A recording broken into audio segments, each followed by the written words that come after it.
There we go. Happy Wednesday night, everybody. It's home service happy hour time. We got Jason Lee in the house, fellow podcaster, fellow small business owner, fellow redneck. It's gonna be off the chain. It's gonna be out of control in the best damn bar tonight. How you doing? Man, we fit the bill for all those things, Dan. All of them, and we live it to the T, buddy. So yeah. It's just what you got to do. That's like the best part about being an entrepreneur is you get to do everything. That's right, including have a beer when you're talking with your buddies. Absolutely. So do you know our friends over at Intrigue Media in Canada? I don't know if I do. So you definitely need to meet Intrigue Media. It's Rob Murray, Vanessa McQuaid, and then our friend Edwin. Anyway, they're great folks. They do our marketing and our business, but they have turned me on to espresso martinis. Oh, dude. I've been told it's not even an espresso martini unless it's got 3 beans. I've run into people that are like bean counters. I thought I was a bean counter being in bookkeeping. Yeah, no, man. And of course they're and I'm not going to do it now because I want to enjoy this cocktail. But their thing is that they say in Canada you take it as a shot. So that's how we always kick off the night whenever we see them at trade shows and events. We just pound 1 or 2 espresso martinis and then go about our night of regular drinking. So well, I was gonna say, and then you got the caffeine in you. That's right. You're ready to rip a little alcohol, caffeine. In honor of our friends over at Intrigue Media, I mixed a espresso martini here, and then I'm going to be switching to Busch Light after that. So fancy boy. That's right. Yeah. Sometimes us redneck dudes got to class it up. Sometimes yeah, man. And then you got to have the Busch Light for a palate cleanser, So I feel it. They had Coors Light on sale the other day, so I swapped out my Busch Lights for some Coors Lights, but had to go the tall boys. Like get the get your money's worth. I like it, sort of thing. Well, we're live out here. You guys tuning in. I'm gonna say this like 10 times during the episode because every time somebody makes a comment, I gotta remind everybody. I'm taking the link. I'm doing this right now. It's happening live. I'm taking the link from our Best Damn Bookkeeping Facebook page. And if you're on Facebook and you catch us on my personal page, we can't see your comments. I'll like keep it up on my phone so I can yell at you. But I'm going to pin the link to the feed and Best Damn Bookkeeping right in here as soon as I turn my volume off.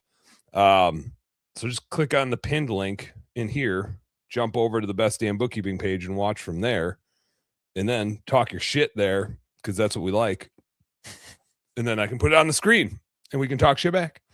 So there we go. Jason, personal question for you. What's the most amount of bees you've ever been stung by, like in a short period of time? Like bam, bam, bam, bam. I got stung by at least 17 red hornets one night up the Ocklawaha River while we were alligator hunting. And that was just the welts that I could count. That I could reach on my body. Yeah. Oh, those red hornets are like they're big giant bastards. Oh yeah, big gnarly. Yeah, they hurt quite a bit. I bet.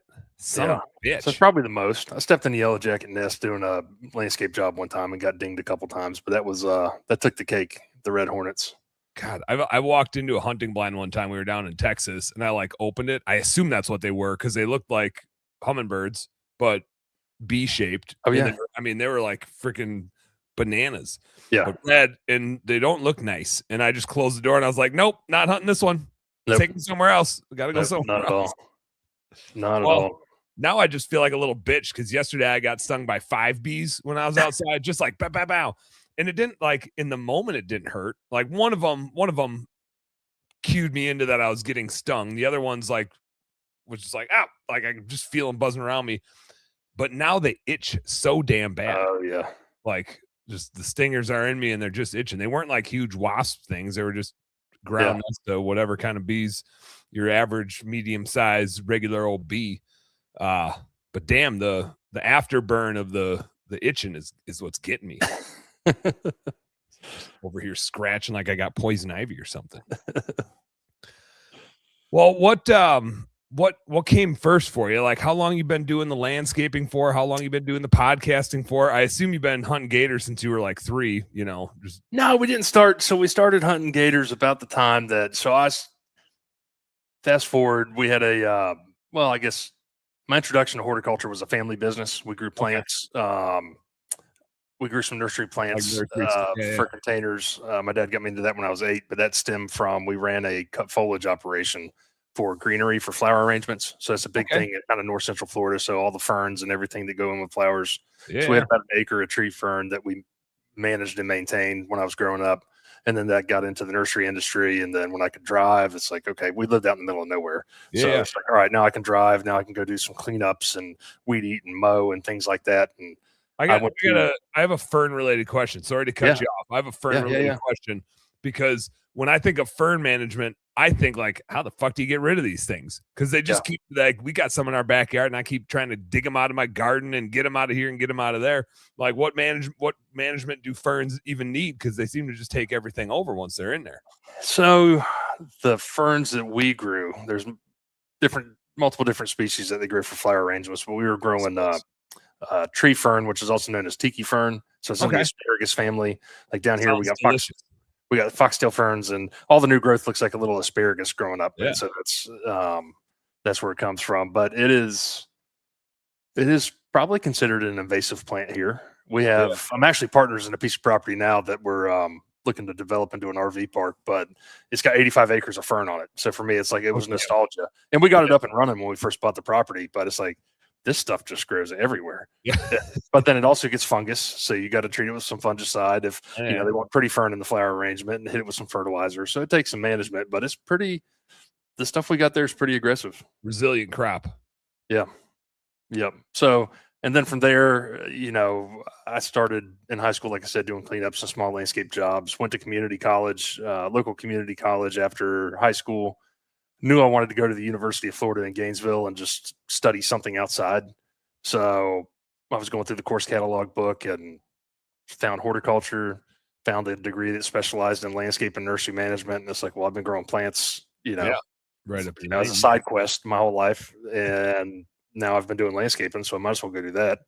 And then fast forward, I got her first in 2003. I was a spectator on a boat for alligator hunting. So I got invited, it's just like, I don't care about hunting alligators, man. We'd fish and gig frogs and do all this other crazy stuff, but it's like, I don't care about that. And then I went and watched, and I said, oh, that looked like a lot of fun. So I was walking up the hill at the physics building on campus at UF, going into preview, and it was also the day that we drew tags for the state lottery for alligator hunting. So it's like, all right, I'm on the phone, dial in, draw a set of tags. I'm pumped, go to class, whatever, And so then after that, man, we've been hooked. So we've been hunting gators since 2004. I studied horticulture at UF, graduated in 2007, went to work for Austin Outdoor, which at the time was a large regional company here in Florida. Got bought out by the Yellowstone Group. So Austin was one of the founding companies of the Yellowstone Group. Did a 2-year stint there. Didn't like my boss. Said, screw it, I'm out. I moved back to Gainesville, and then started SkyFrog Landscape. So, hell so we've been in business, I guess. What's the significance of SkyFrog? How does that? So SkyFrog, I met a man named Joe Vasquez when I was going to school at UF. He was our greenhouse manager, but he had served 31 years in the United States Marine Corps. So he did air and amphibious reconnaissance. He was a, bleed red, white, and blue jarhead of all jarheads. And Joe's an awesome dude. It still is an awesome dude. He's retired now in Bryson City, North Carolina. But SkyFrog was his unit's call name. So he did air and amphibious reconnaissance.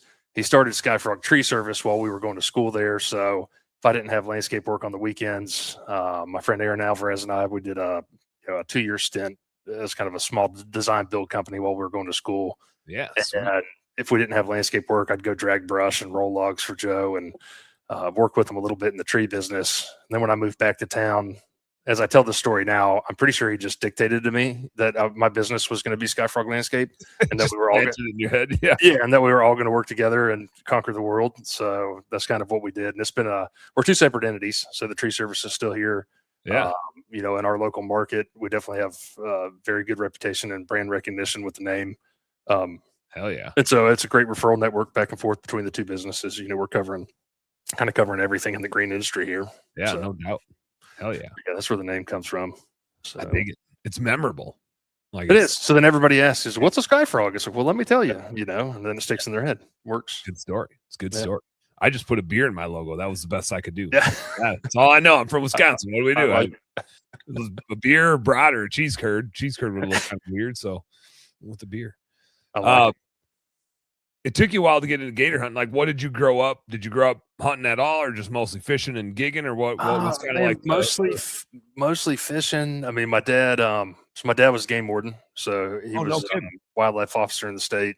Heck yeah. And so I grew up in the woods doing all sorts of stuff, but we fished, we hunted squirrels, a big thing I remember was, every spring break we'd go turkey hunting. So he worked all the time. He worked nights trying to catch poachers and all this stuff, but spring break he'd take off, the whole week, and we just hunt turkeys the whole week.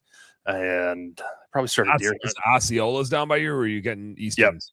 Yep. No, so we're just south of the line. So Osceolas or hybrids. I don't know. I can't tell them apart. It's like, whatever. Everybody claims them as Osceolas here. It's good for the turkey guides. Yeah. But yeah, so I probably started deer hunting at like 12 or 13. And it was always an option, but I didn't have, I don't know.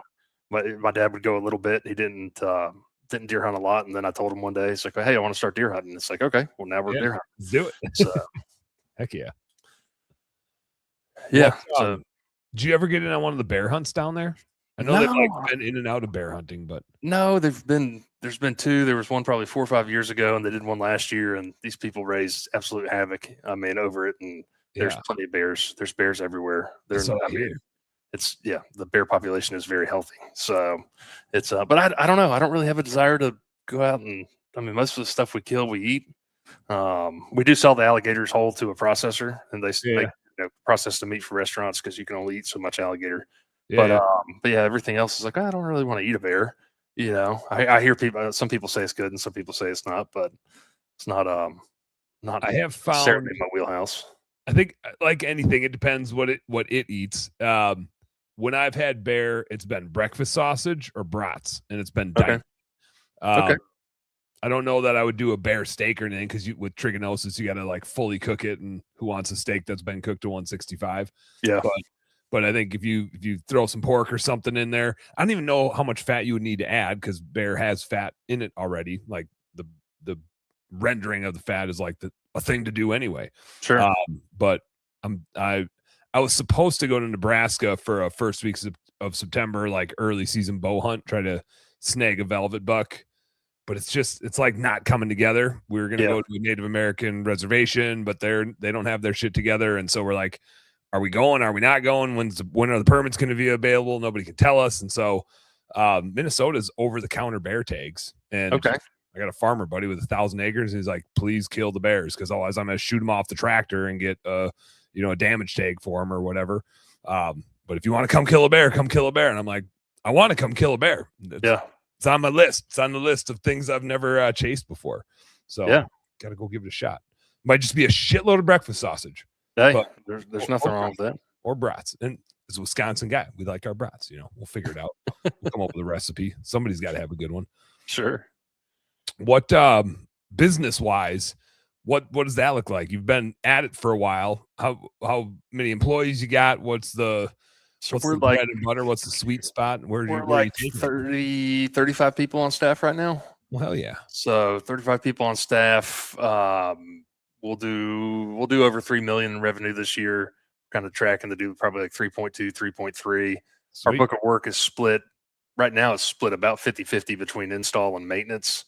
Residentially, we do a lot of enhancements, so renovations, things like that. Tearing out old stuff that people are getting sick of, type of thing. So we got a lot of old landscapes in Gainesville that need some renovations. We do a little bit of commercial bid build. So if we're doing new construction, normally it's commercial. Our home new construction market is, the margins are beat down pretty low with some legacy companies in town. So I try to stay out of that fist fight. Really, it's the legacy companies that are man. They just versus the new ones. There's two guys in town that have been slicing each other's throats for the past 30 years. One of them just sold out to High Grove, so hopefully they change the business model a little bit. But it's So, but to me that happens. But I choose my fist fight in commercial maintenance. So if we're going to fist fight, we're going to fist fight in commercial maintenance. So our maintenance book of work is probably split 70% commercial, 30% residential. Okay. When you say maintenance, is that mowing, mulching, trimming? So it'll be everything: mowing, trimming, detail work. Probably some mulching would be included in that revenue. But down here, I mean, we service properties year round. The grass very rarely does anything stop growing. Yep. So we just go to every other week in the winter, and we have this like pretend false sense of security that lulls us into this bullshit where we feel safe, and then March comes and kicks us in the teeth. So yeah, but it's I don't know. It's a pretty good split of book of work. I think we're trying to get back to, traditionally I ran more like a 70-30 split. So like 70% maintenance and 30% installation. And I think that's healthier for us. It's probably a healthier split, so that we're just not chasing that new work all the time. The recurring revenue, just to pad it a little bit where we're not, our budget's not so dependent on. Now this year's been awesome, man. We've been working with Intrigue Media and they're kicking ass for us. Like our marketing is starting to click, which is great. That is fun. Something's finally working. But I don't want the economy not knowing how the world's going to work. It's like, hey, let's build us a little bit of a cushion. Even if we get to like 60-40, just something where we're not so heavily dependent on the $50,000 job to sell tomorrow. Yeah. Yeah, I get that. I assume though that your margins are better on the builds versus the maintenance. It is. Yeah. As you scaled up, I do find, and I've like talked about this on other podcasts, you hit these like purgatories where shit just gets like sticky and expensive. We just got through one at Best Damn Bookkeeping, getting from like 1 to 1.5 million was really sticky for us. We got through it fast. It's just the faster you go, the more expensive it is. So we were like crushing revenue, and our bottom line is just like, oh, it's all gone. But we're growing like crazy. And I've watched a lot of companies around 3 million kind of hit another one where you're like adding leadership members and multiple divisions and like launching new things. Have you found different levels like that where things have just gotten sticky and you kind of feel like you need to reinvent yourself a little bit? So what was the name of the other podcast that you had before this one? Bookkeeping, Beer, and BS. Yeah. So I found you, I don't know, like a few episodes before you stopped that podcast. Oh, really? And then you're like, where the fuck did that guy go? Yeah. It's like, hold on, this guy's pounding bush lights on some fishing trip or something. It's like, this is my kind of guy. And that's why whenever I hit you up on LinkedIn, it's like, man, I need to get to know this guy. So we have a lot of similar personality traits here. But you had done a marathon episode with Keith Kalfas. Oh, yeah. And I was coming back from, I don't know, a peer group meeting or something, but I'd flown into Orlando from wherever the hell I was at. And maybe I'd started listening to the episode on the plane. And then all of a sudden, like I got home in Gainesville and it's just like, shit, this thing's still going. But when you said something about cash flow purgatory or something about purgatory, it's like, oh, I'm living this shit right now. Yeah. Like, this guy knows my name. This guy's he's got a crystal ball and he can see my life. But no, we had bumps along the way, and I can't remember all the steps, but getting to 1 million was kind of not even getting to 1 million, getting past 3 maintenance crews. Like we could never really get it. Every time we tried to get managers. Yeah, every time we'd get to 3 and try to cross that threshold, something would happen. And then finally we pushed through it, and and then all of a sudden it's just like, all right, now we're at 6 crews. Like, I don't know what it was. I mean, I watch it happen all the time because the same thing happened to me in our window cleaning business. We hit 500,000-600,000 and we were there for like 4 or 5 years and just spinning our wheels with 6 dudes. Mm-hmm. And it was like, and I didn't know any better at the time. Some of them had to go, and I just put up with shitty behaviors and didn't enforce the core values and the culture the way I should have. And then it's like you get one dude or fire one dude, and all of a sudden, like everything changes, attitudes change, and you add 3 more trucks. And it's like a mindset shift that happens all of a sudden. But it's like you don't know which pin needs to be pushed in or pulled out further, so you just kind of keep messing with it until something clicks. But it's it can take a frustrating a long amount of time for sure. And I would say once we broke 1 million, like when we probably broke 1 million and like landed at like 1.2. Mm-hmm. And then we also, it's kind of capacity of what you can do. So in 2016, we were running our install crew out of my house. Like I got a little outbuilding that we made the office. Our maintenance division was squatting in the corner of an auto repair shop that we were friends with. So it's just, all right, we have no power, water, or air that's ours unless we like talk real nice to the mechanics. And some crackheads jumped the fence and stole a bunch of stuff of our equipment. And then so like when the cops are coming, it's like, man, I got to find a different place. Like we have overstayed our welcome. And so we knew this was going to happen. We just didn't know when it was going to happen. Yeah, and I'm friends with my friend Freddie. It was his dad's shop, and his sister runs it now. They run a phenomenal auto repair shop. But we got kicked out. I was living with my friend Jordan, and who's my podcast co-host, and then our friend John Burns. We were all living together, and John's actually the main arborist for the tree service now. But we were all living together in like 2009 to 2011. Yeah, those years in your 20s post college when life couldn't get any better. Yeah, and it's just like, man, I'm glad we didn't. We had a really fun house. And it's like, man, I'm really glad we didn't live in this house in college, or we might not have graduated. Yep. But we got kicked off the property by code enforcement for the landscape business. So we had to, it's 2-acre property to run out of a residential, lot at the time. You had to have 5 acres. So it's like, all right, I got to find a place to go. So Freddie's he was working for us. He's a minor league baseball player. He's like, man, I'll talk to my dad. You can just park your stuff at his shop. And sure enough, we did for like 5 years, until the crackheads came. Then we purchased a shop, purchased a facility with the tree service. So they were also looking for a place to go. They'd been renting. So we kind of went in with them on a piece of property, bought a facility. Since then, I'm now the sole owner of the facility, and we only operate the landscape company out of there. Okay. And then the tree service has now moved out. We just both grew too big. But when we probably moved in there, we were at like 1.2, and then maybe we went to like, I don't know, 1.6 probably the next year after that. And then we still weren't making any money, like not making. It's like, we're not. Now that 1 to 1.5 million stretch. It's like it's a dead zone. It's like, now we're not making any, we're still not making any money. Like, I got to figure something out. I'm starting to see some issues that I had. I had a number 2 guy that had been with me, like not from the beginning, but pretty close. And it's just like, man, I've seen some issues with him, personality wise. And it's like, man, I said, we got all this stuff going on.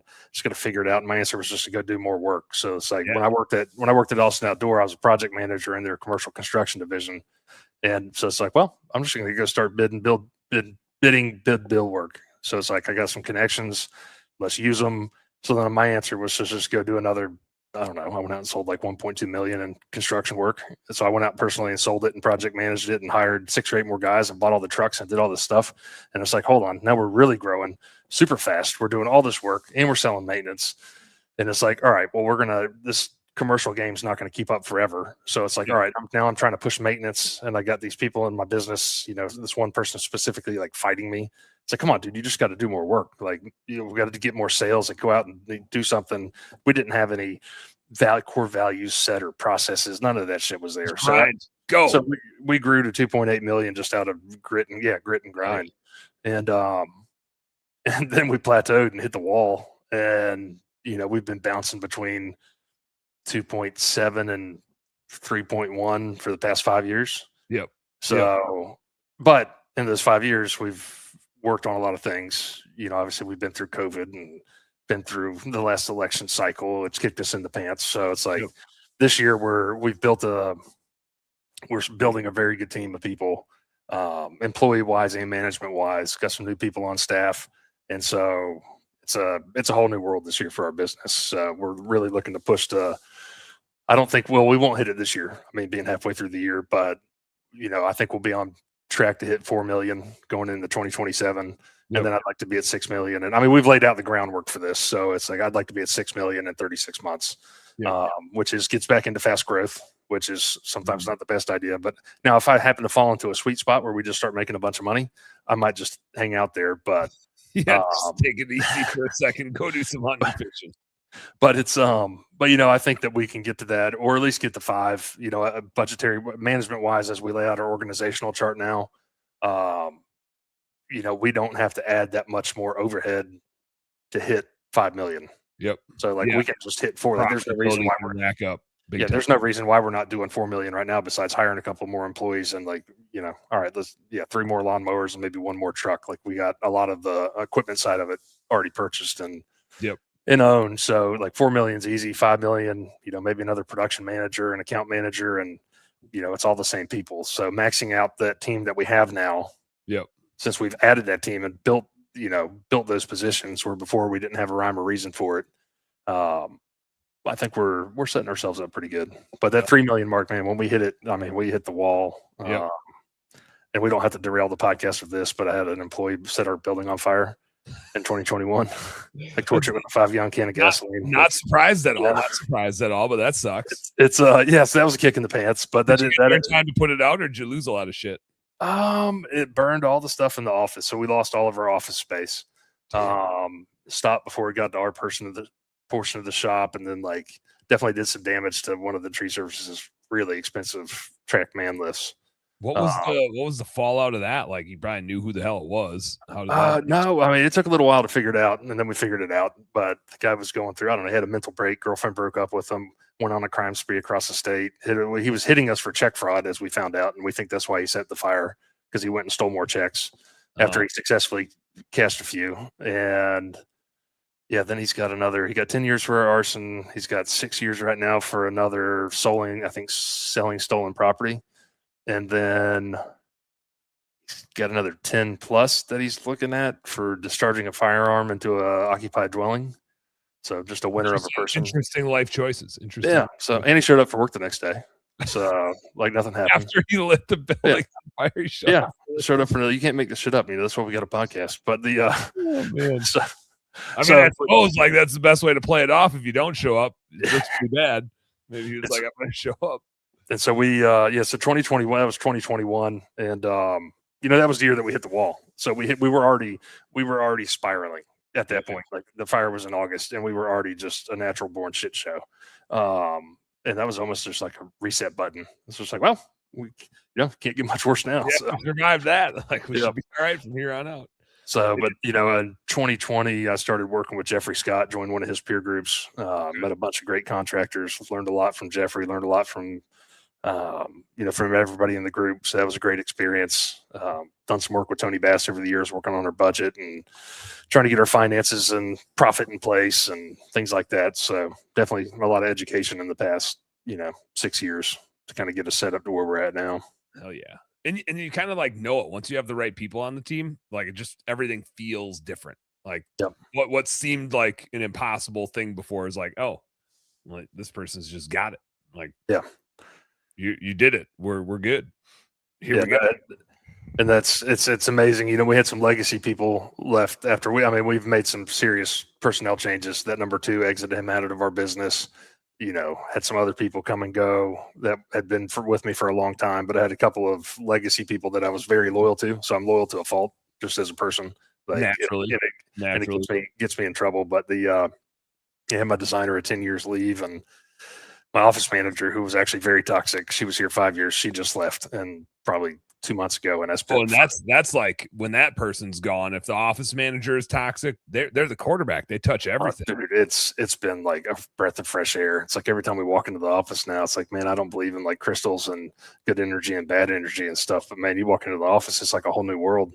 So we've had so many changes in the positive. New salespeople, added a business development manager, got a new operations manager. I mean, everybody's just everybody clicks. We accomplish goals. Hey man, we need to go sell more work.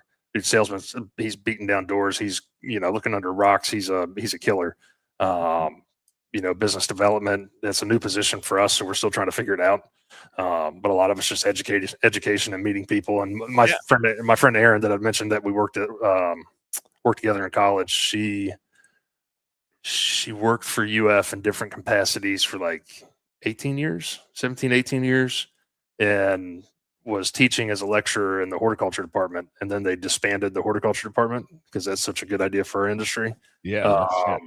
So they did that. And she's like, I don't see it. She's like, they're never going to rebuild the landscape department. Like everything I've been trying to do for the past however many years is just gone. Yeah, it's a great time for you to leave. Like that she was still going to have a job, but it's like, no, don't do that. Like just come on over here to SkyFrog and we're going to kick some ass and take some names. Yeah. We'll give everybody an education. That's right. You don't need to pay that much for it. Absolutely. I had back to the topic of like cancerous people in your business. We had a gal that had been with us from the get-go. Granted, Best Damn Bookkeeping is only 3 years old because it's my restart venture, but she was like basically our second account manager. We now have 12, I think, on our team, but she had been with me for 2.5 years, and she was our trainer. She handled some of our bigger clients and was just getting toxic. And I would, especially in the spring, this past spring, I had like convention, spring break with the family, come back, convention. I was gone like 3-4 weeks in a row. And I had noticed it other times, but this time after like being out for an extended period of time, and I'd be on like some of the calls, but missing most of the team calls just because I'm out doing my thing. The culture was just negative, finger pointy, and clearly eroded. And it felt like every time I came back, I had to like meld it back together. It's like this, I kind of put the weight on myself, like, oh damn, I can't be gone. And then I was like, well, that shouldn't be the case, right? If we have the right team, I should come back and they should be like, what are you doing here? Right? What? Get out of our business. We're running this thing. You just go sell some more shit. Like, stop telling us what to do. Yeah. But it wasn't that. And I was like, I think I know who it is. And sure enough, like we started an error reporting, like tracking thing, not to like finger point, but to make sure we're catching our blind spots. Like as a scaling business, you do grow into blind spots. Oh, yeah. And so I was like trying to make sure we knew where our blind spots were. I had no expectations of perfection. We're still a bunch of humans, but I want to know where we have errors, and everybody wants to know where they have errors. If you're on our team, I assume that you want to do a kick-ass job, and therefore you want feedback on what you can do better at. And so it's like on all of us to deliver that feedback as positively as possible. And so I told everybody, like, here's our error reporting system. We call it the oopsie log. First, it had this like fancy ass acronym, and I told Skip, our GM, I was like, "Nuh-uh, that's like way off culture for us. These are oopsies. We're calling them the oopsies." Like a fancy ass acronym sounds like you're in trouble. You're not in trouble. I'm expecting people to self-report. Like, oopsie, whoop. I mean, for us Minnesotan people, I'm a Wisconsinite. I just live in Minnesota now, but especially for my team that's in Minnesota, it's more of an oop. Like whenever we screw something up, whoop. So we had this oopsie log, and this gal had logged the most of them, like 40 of them, never won against herself. And then we started finding all these errors that she was making, which again, it's like, I'm okay if you make some errors. You can fix errors, but I can't fix personality. Like if you're a finger pointy negative son of a bitch, like you just got to go. And so Skip on my team came to me. He's our general manager, and he's like, I think we got to put her on a PIP program, like a performance improvement thing. I was like, I think we sleep on it, and we'll probably fire her tomorrow, unless one of us wakes up with a epiphany. And by noon the next day, it was like, she's got to go, just has to go. So like, we finished the day with that. And to confirm my suspicion, the moment we said, hey, it's probably not a good fit, we're gonna call it quits here. She's like, well, you're gonna be hearing from my lawyer for wrongful termination. And I'm just like, exactly. This is why you need to go, because this is exactly the type of person you are. It's like, it's somebody else's fault. It couldn't be your fault. It's definitely somebody else's fault. And after we did that, two of our more productive account managers, well, for one, their production went up because like the negativity and the drama stopped. One of them is now our like account manager. The other one is hitting record production levels in our business. And both they were good friends with her. And I was really worried when we let this one gal go. I was like, this could be like, let her go and one or two other people quit because she's going to go talk shit. And both of them have, I had a conversation with one of them today that was like, I feel so bad, but thank God we got rid of her. Like, I'm still friends with her, but the business is so much more fun to be a part of. We're so much more productive. We're so much happier. We're all supportive. Like, the drama's gone. The negativity's gone. And I'm like, please just remember that, because Dan's not always going to be the one making that decision, right? As we get bigger, you guys are going to have to recognize that and make that call and fire that person. It's not going to be me. But man, it just changed everything. And this, we weren't stuck, but we were at around 1 million and growing. And the minute we got rid of her, we're at 1.6 now. I mean, and that was a few months ago. It was just like fast. And the whole team rallied. We brought on some excellent people. And so we had a wait list of clients, and the wait list disappeared because they just got served by awesome account managers. So it like took the lid off of our business and was really the catalyst to get us through the purgatory we were fighting our way through. Nice. But yay business. That's right. That's right. I got a story for you, Jason. Okay. I didn't tell you this one. So like you said, you reached out to me on LinkedIn, and it was my wife was actually the one that saw your message. Like, I don't know why she had my phone. She was doing something on my phone and she's like, you got the spammy. She turned to me. She's like, you just got the spammiest message. Like some guy on LinkedIn with no like profile description, no profile picture, just messaged you and said, hey, I like your thing and we should drink some beers and go gator hunting. And I was like, that feels like it probably like, that's weird spam. It's spammy account, but it's a weird way to spam somebody. I was like, I got to just like reply to this guy and ask for more information. And so I messaged you back and I was like, never been gator hunting. Like, tell me about gator hunting. Like, I'm intrigued. I don't know anything about gator hunting. And then I think your next message was like, oh shit, I didn't realize like I messaged you from this platform. Like, here's who I am. This is my business. This is my podcast. And I was like, see, Marty. Marty's my wife's name. I was like, see, he's not a total. Well, I mean, he might be crazy, but no crazier than I am. Like, he's not a spammer and scammer. He's just a I don't know how the hell I ended up with 2 LinkedIn accounts, man. All of a sudden, like I'm logging into my email and I still don't know how to do it. I got in and I don't know how to get into the one that I messaged you from. I have no idea. Every now and then I just find myself in it and it's like, how do I delete it? And I can't figure out how to delete it. And it's just like, well, I don't really care. So it's like saved out in some browser somewhere. Yeah. So it's LinkedIn just making accounts for people, hoping they see it and sign up, you know.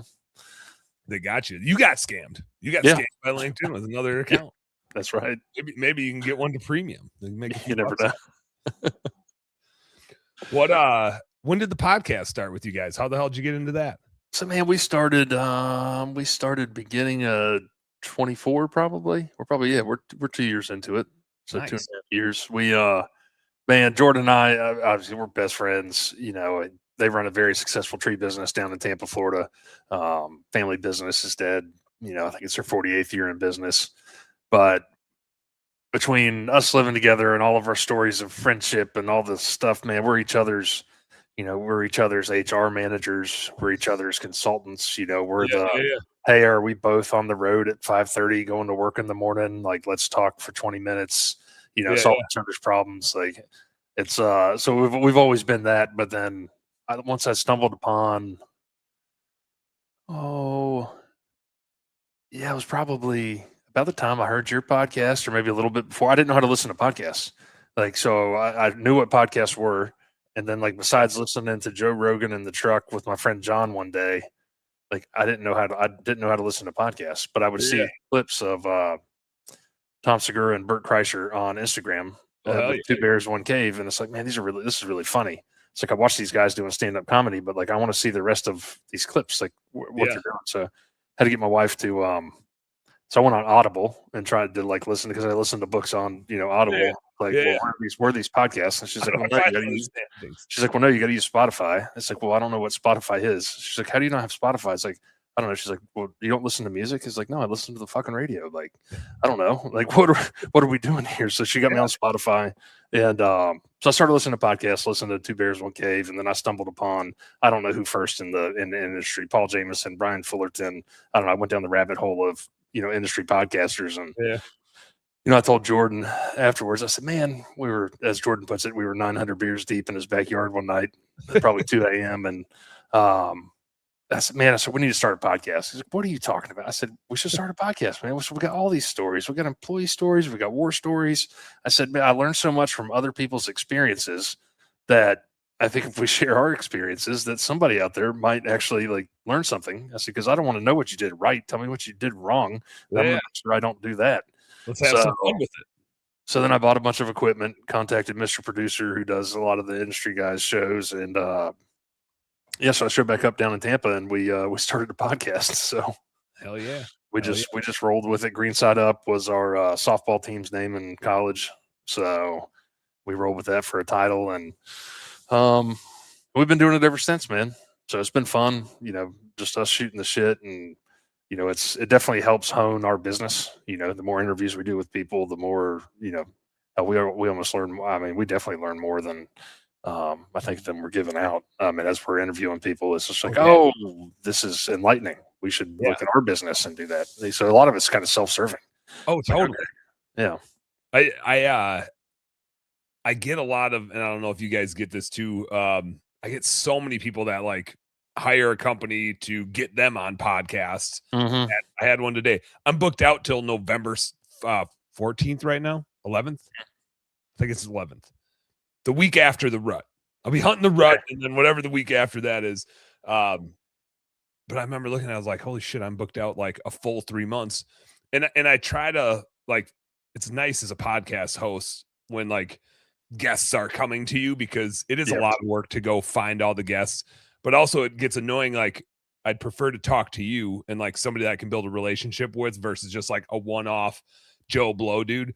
But you get some really good ones. I mean, like some really outstanding people, and you're like, holy shit, like I should be taking notes right now. I'm just asking all the questions I can possibly think of, and like absorbing and learning and absorbing and learning. Like you said, it ends up being a little bit self-serving. Like, I don't have an agenda. I'm just curious as hell. Yeah. Teach me what we got going on. What did you do about this? How'd you solve that? What was this all about? So it's a privilege. It's a cool spot. No, it is. And then, and Jordan and I, we've got our state landscape show next week with our, landscape organization. So it's a pretty big, it's probably like, I would imagine it's probably second to Equip in the country for size of shows. Damn. And they get like 7,000 attendees. Jesus. It's pretty heavily nursery based in the organization, but there's definitely a lot more equipment and landscape focused items the past 3 years. And so we've got that. So, we'll go down there and spend 3 days walking the show floor, and we pack all our gear up in a rolly cart and do interviews on the fly. And we're in the corner of a bar at the hotel, or, whatever the scenario lies. The bar is always a good spot. Yeah. So we'll bank some episodes and then let those roll out. And then probably the past 4 or 5 weeks, it's like, hey man, like, we got to get on the horse here. Like, we're doing our podcast and, 5 a.m., the day Mr. Producer's cranking it out for us. It's like, all right. But no, we're having fun with it, man. And it's, I think we'll keep, as much as we've gained from it so far, I think we'll keep banging away at it. And then do you go to Equip? I went a couple times. So I have my like afternoon radio show that's on Turfs Up Radio. And so they've been there quite a few years. And so I went with them one year. I didn't go as a bookkeeping business, just because it's so big. I find the sweet spot for me to actually like convert and get leads at a trade show that are like legit leads is 100 to like 300 people. Even like 50 to 300 people. Once you start getting into the thousands and you have a booth and people are walking by and looking at you like you got 4 heads, I just don't sell a lot. It's like bookkeeping is such a relationship thing, and you can't build relationships in that big of a crowd. And so I don't go, and the booths are usually expensive. So I just don't find a lot of ROI with it. But I have gone with the radio and then just hung out, and even just being there, you will build some relationships, and you just get clients from hanging out and building relationships for me.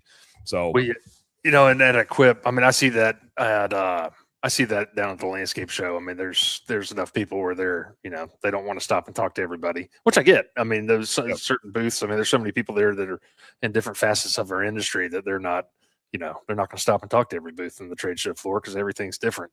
But at Equip, it was really interesting last year. I went in 2009 after I started SkyFrog just because we didn't have shit to do. Like, we didn't have any work. So I quit my job, started a business, had a couple jobs lined up, did those, fall comes. It's like, we might as well.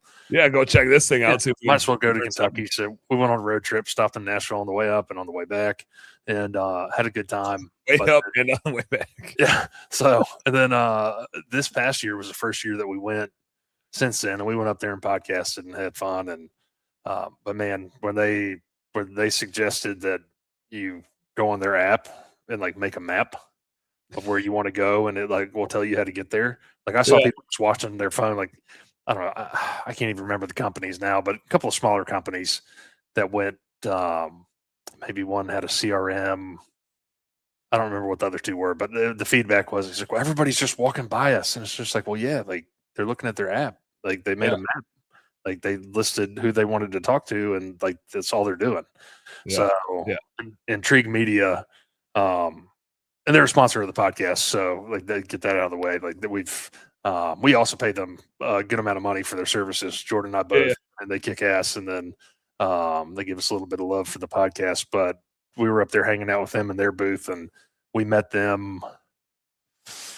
We just started the show and our podcast, and I got 2 booths at the landscape show. So the show in Florida that is next week, Yeah. we're going to come out. It's like, all right, we're coming out guns a-blazing. I bought 2 booths. We set up, we podcast, we make a splash. This Yeah. guy comes bebopping up, and I don't do a good Canadian accent, but Rob comes bebopping up to the booth. He's like, hey, man, you guys got a podcast? I was like, yep. He's like, I got a podcast. I was like, cool. And he's just like, and after like 2 more questions, it ended up like, hey, man, you want a beer? Like, we got Busch Light in the cooler. He's like, sure. He's like, stop by later. We got mimosas in our booth. And it's just like, well, cool. Now we're friends instantly. Yeah. He's, I think to quote Rob, he's like, yeah, I got to give a talk at 1 o'clock. I could use a beer. It's 11:15 in the morning. It's like, perfect. We are going to get along. That sounds about right.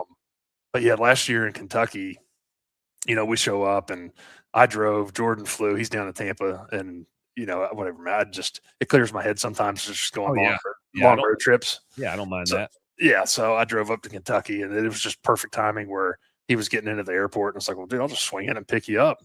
And so we were killing time before we getting into our Airbnb, so we'd like just go walk around, equip while everybody's setting up, and then Intrigue gets there, Vanessa and Edwin, so they get into town. It's like, well, we're texting them. It's like, what do you guys need? Like, you need anything? It's like, well, we need a cooler to give away, and we need and I said, we need another cooler for drinks. It's like, well, I said, I come prepared. Like, I got a brand new Igloo cooler that's slam full of ice because I figured we need it like at some point for the booth or whatever. They're like, really? You already have ice? It's like, yeah, we come prepared. Like, this is I drove.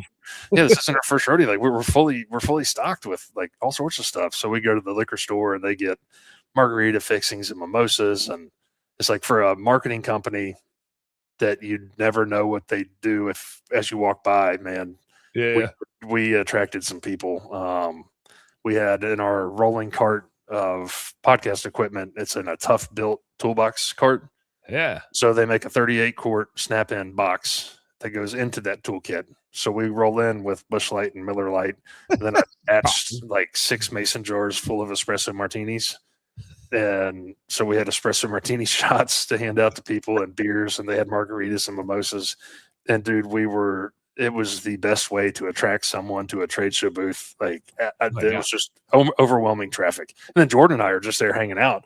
Then they're asking us, is like, after we, have a few drinks with people and we say hello, and they're like, well, what do you guys do? It's like, well, we don't do anything. Like, you go talk to those people. Like, they, as Jordan puts it, he's like, they jerk off the internet for us and make us money. We pay them a bunch of money. Like, if you want to learn about their services, go talk to them. Like, we're just podcasters and hanging out and having fun. We're just here to drink beer. Yeah, but then the convention police on the second day, they shut us down mid-afternoon. So we were rolling a little too heavy. They'll get you. I've at a casino one time, they were like chasing my ass around. But then we figured out which beers they sold, and so they had the Coors Light twist off, so we took all of our Busch Lights and poured them into Coors Light twist offs. We just go up to the room, pour like 3 or 4 of them, walk around with those. Now we're just drinking hotel beers. It's all good, boys.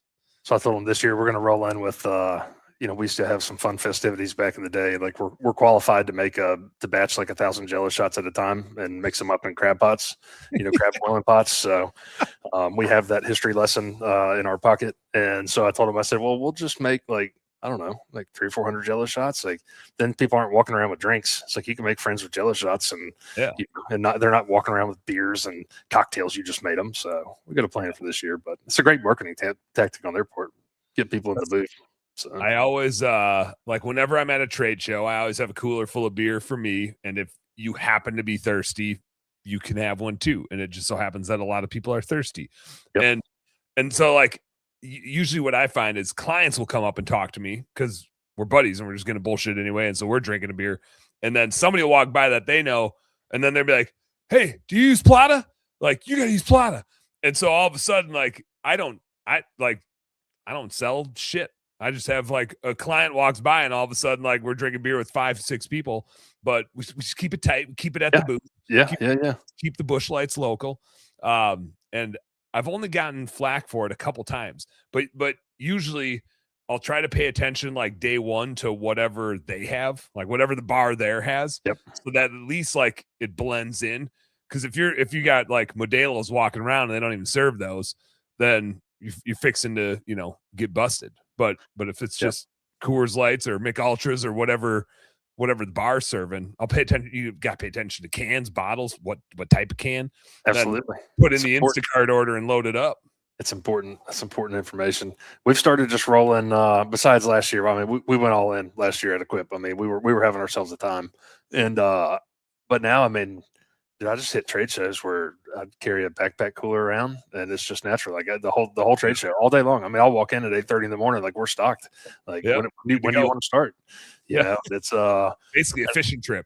and so far we've had like pretty good success with not it being a problem. Like all the beers end up in koozies, and Mhm. everybody's just hanging out, and it's not a big deal. So the backpack coolers come in clutch for us.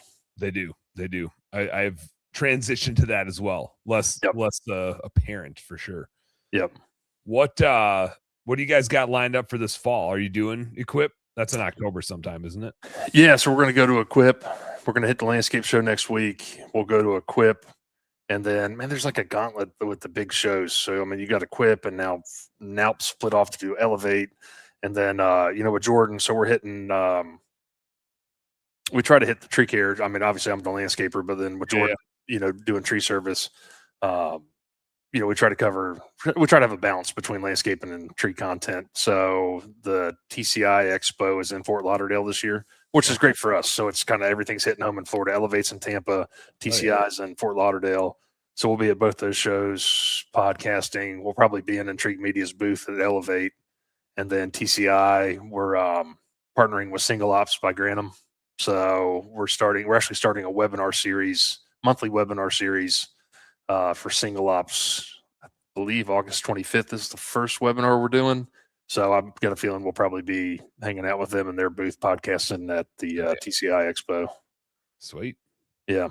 The fall gauntlet's gonna get in the way of some hunting. It sounds. Yeah, that's the problem, man. That's why I haven't been at Equip since 2009, because I went all in on deer hunting.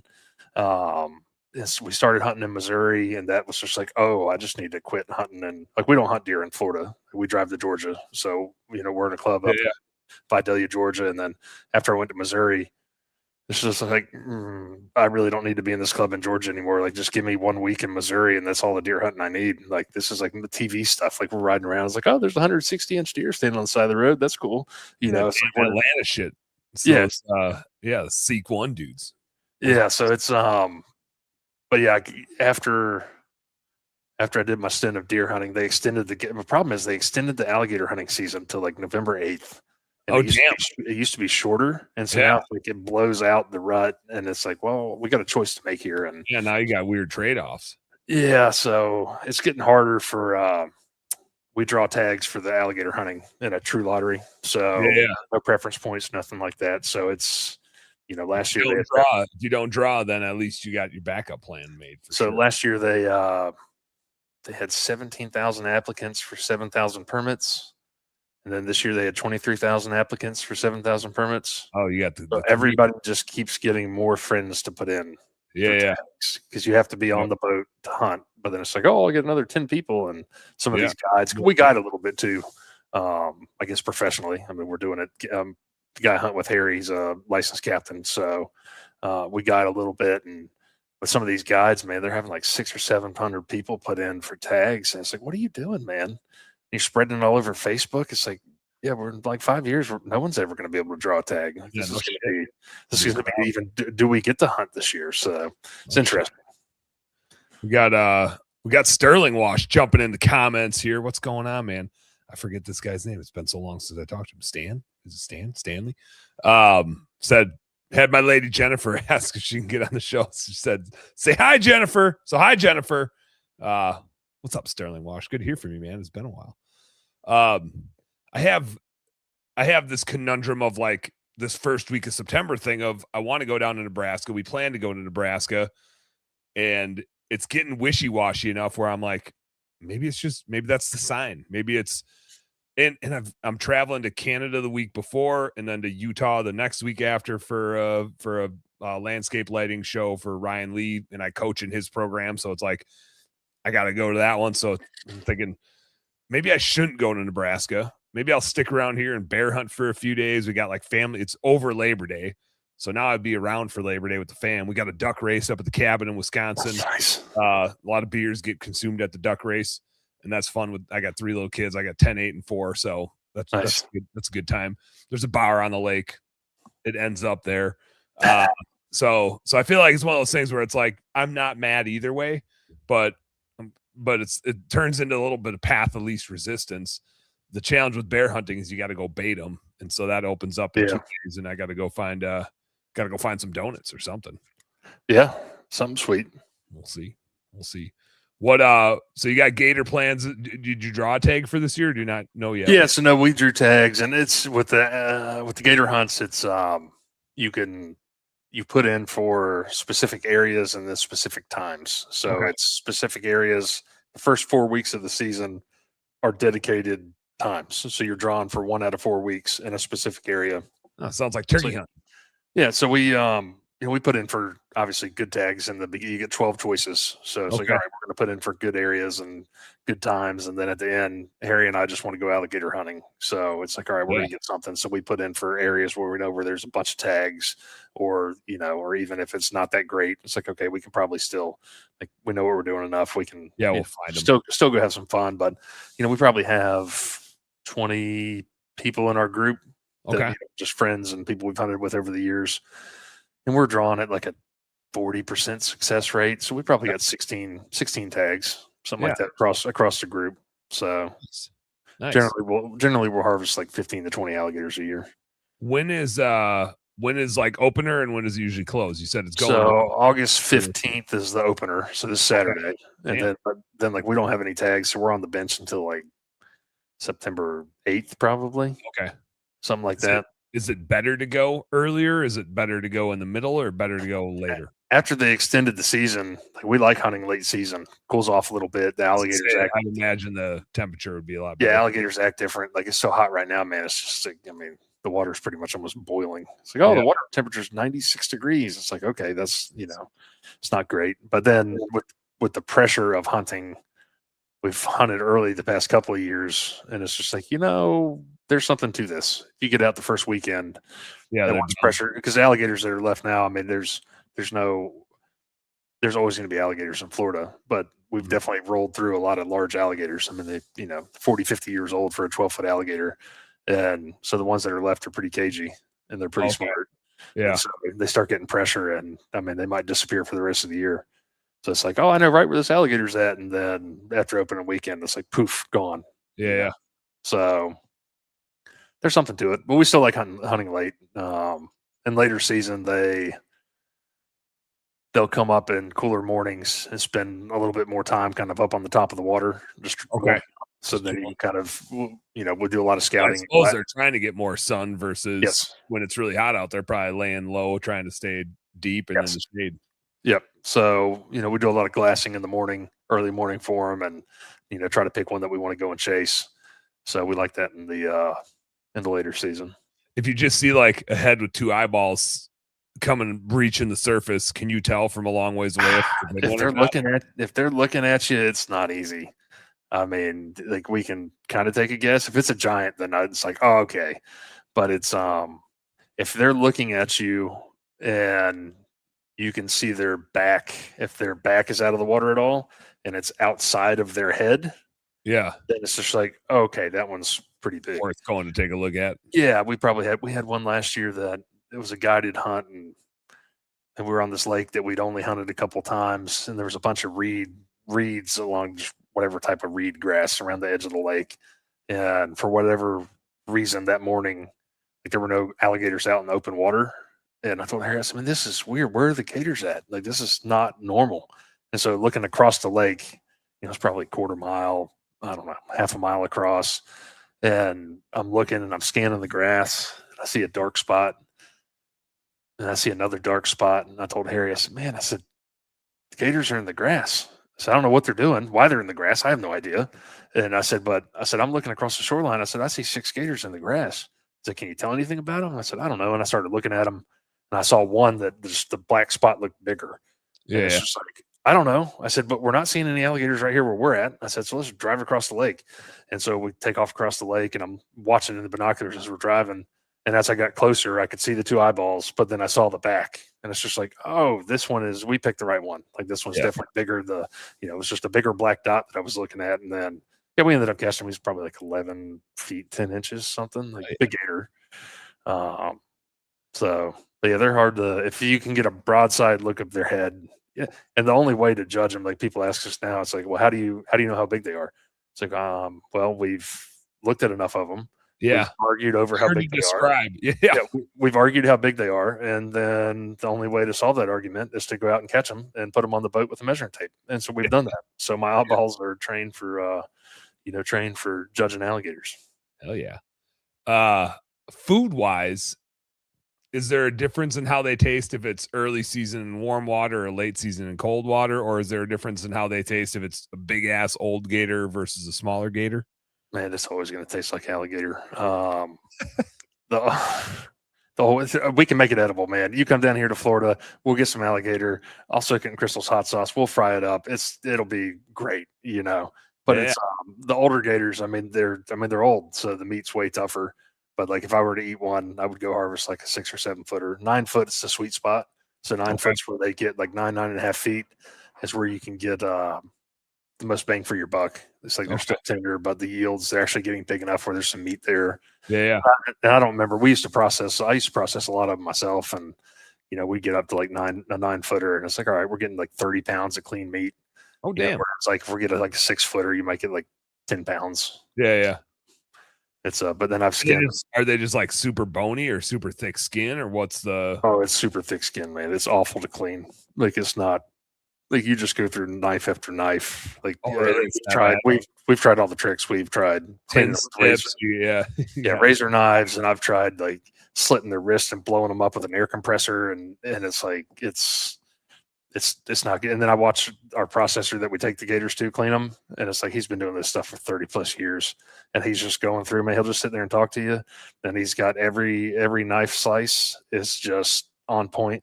Like he doesn't miss, and everything's just perfect. And then he'll stop and he'll talk to you, and he'll just sharpen the knife for a minute. Then he'll get back to cutting. Then he'll sharpen the knife for a minute. Go through a whole damn blade. Yeah. And then sometimes he'll throw that down, and then he'll grab another one. It's like, man, like he's done it forever. So as I say, well, it's the 10,000 hour rule, but he's got, I don't know, he's probably got 75,000 hours cleaning alligators. So, yeah. Elvin, I see you commenting in my personal feed. Click on I told you this was going to happen, Jason. Elvin, click on the link, scroll up the comments and click on the link that I put in the comment that's pinned there, and jump over to Best Damn Bookkeeping and ask that question in here, because I got the same question. I want to be able to put it up on the screen. I feel that way with whitetails, Jason. Like I bet I don't know how many hundreds of whitetails over the years I've killed and butchered, but I butcher them all myself. Mm-hmm. So it's like you just kind of figure out how they come apart, and somebody can make it look. And I was laughing last year in Kentucky with a bunch of other dudes that have all been hunting their entire lives, and we all were like hanging and skinning deer differently. So it's like, why do you hang it that way? And how are you skinning? Oh, and you're like cutting the brisket. I take them off at the ball joints. Like, here's how I do it. No shit. I didn't know you could do that. Right. It's like, we've all been doing it, but you get taught by your dad or by a buddy or whoever. And then that's just the way you do it. And you don't really like challenge the way you were taught early on. And then you see somebody do it differently and you're like, no shit. I didn't know you could do it that way. It's just so funny how long you can go about doing something a certain way. And then do you debone your hams? I usually do, not like in transport most of the time, but when I get home, I'll debone pretty much everything. Yeah. So we debone while they're hanging on the hams, and it's got it anyway. We've got it down pretty good where it just all rolls off by the time you get done. But I get hung up on, especially with the hind quarter. Those I got roll off there. And man, these guys, like we got a couple guys in our hunting camp that, dude, somehow they like. I don't know how they get so much meat off the shoulder when they're just whacked, because now we can't transport bone from Georgia to Florida. Oh, so really? Yep. You really clean it up. They're just deboning shoulders like it's nothing. It's like, dude, I'm over here like whittling on it, like just trying to get like a scrap and whatever. And it's just like, dude, how did you just roll that all off of there? Like, I don't know. So even like you said, it's just learning tricks from people. Here's Alvin. Alvin, you're in the right spot. Here we go. Said, can you just describe what gator tastes like to someone like me that's never had it before? Give us the texture, give us the flavor, give us the how to prep it.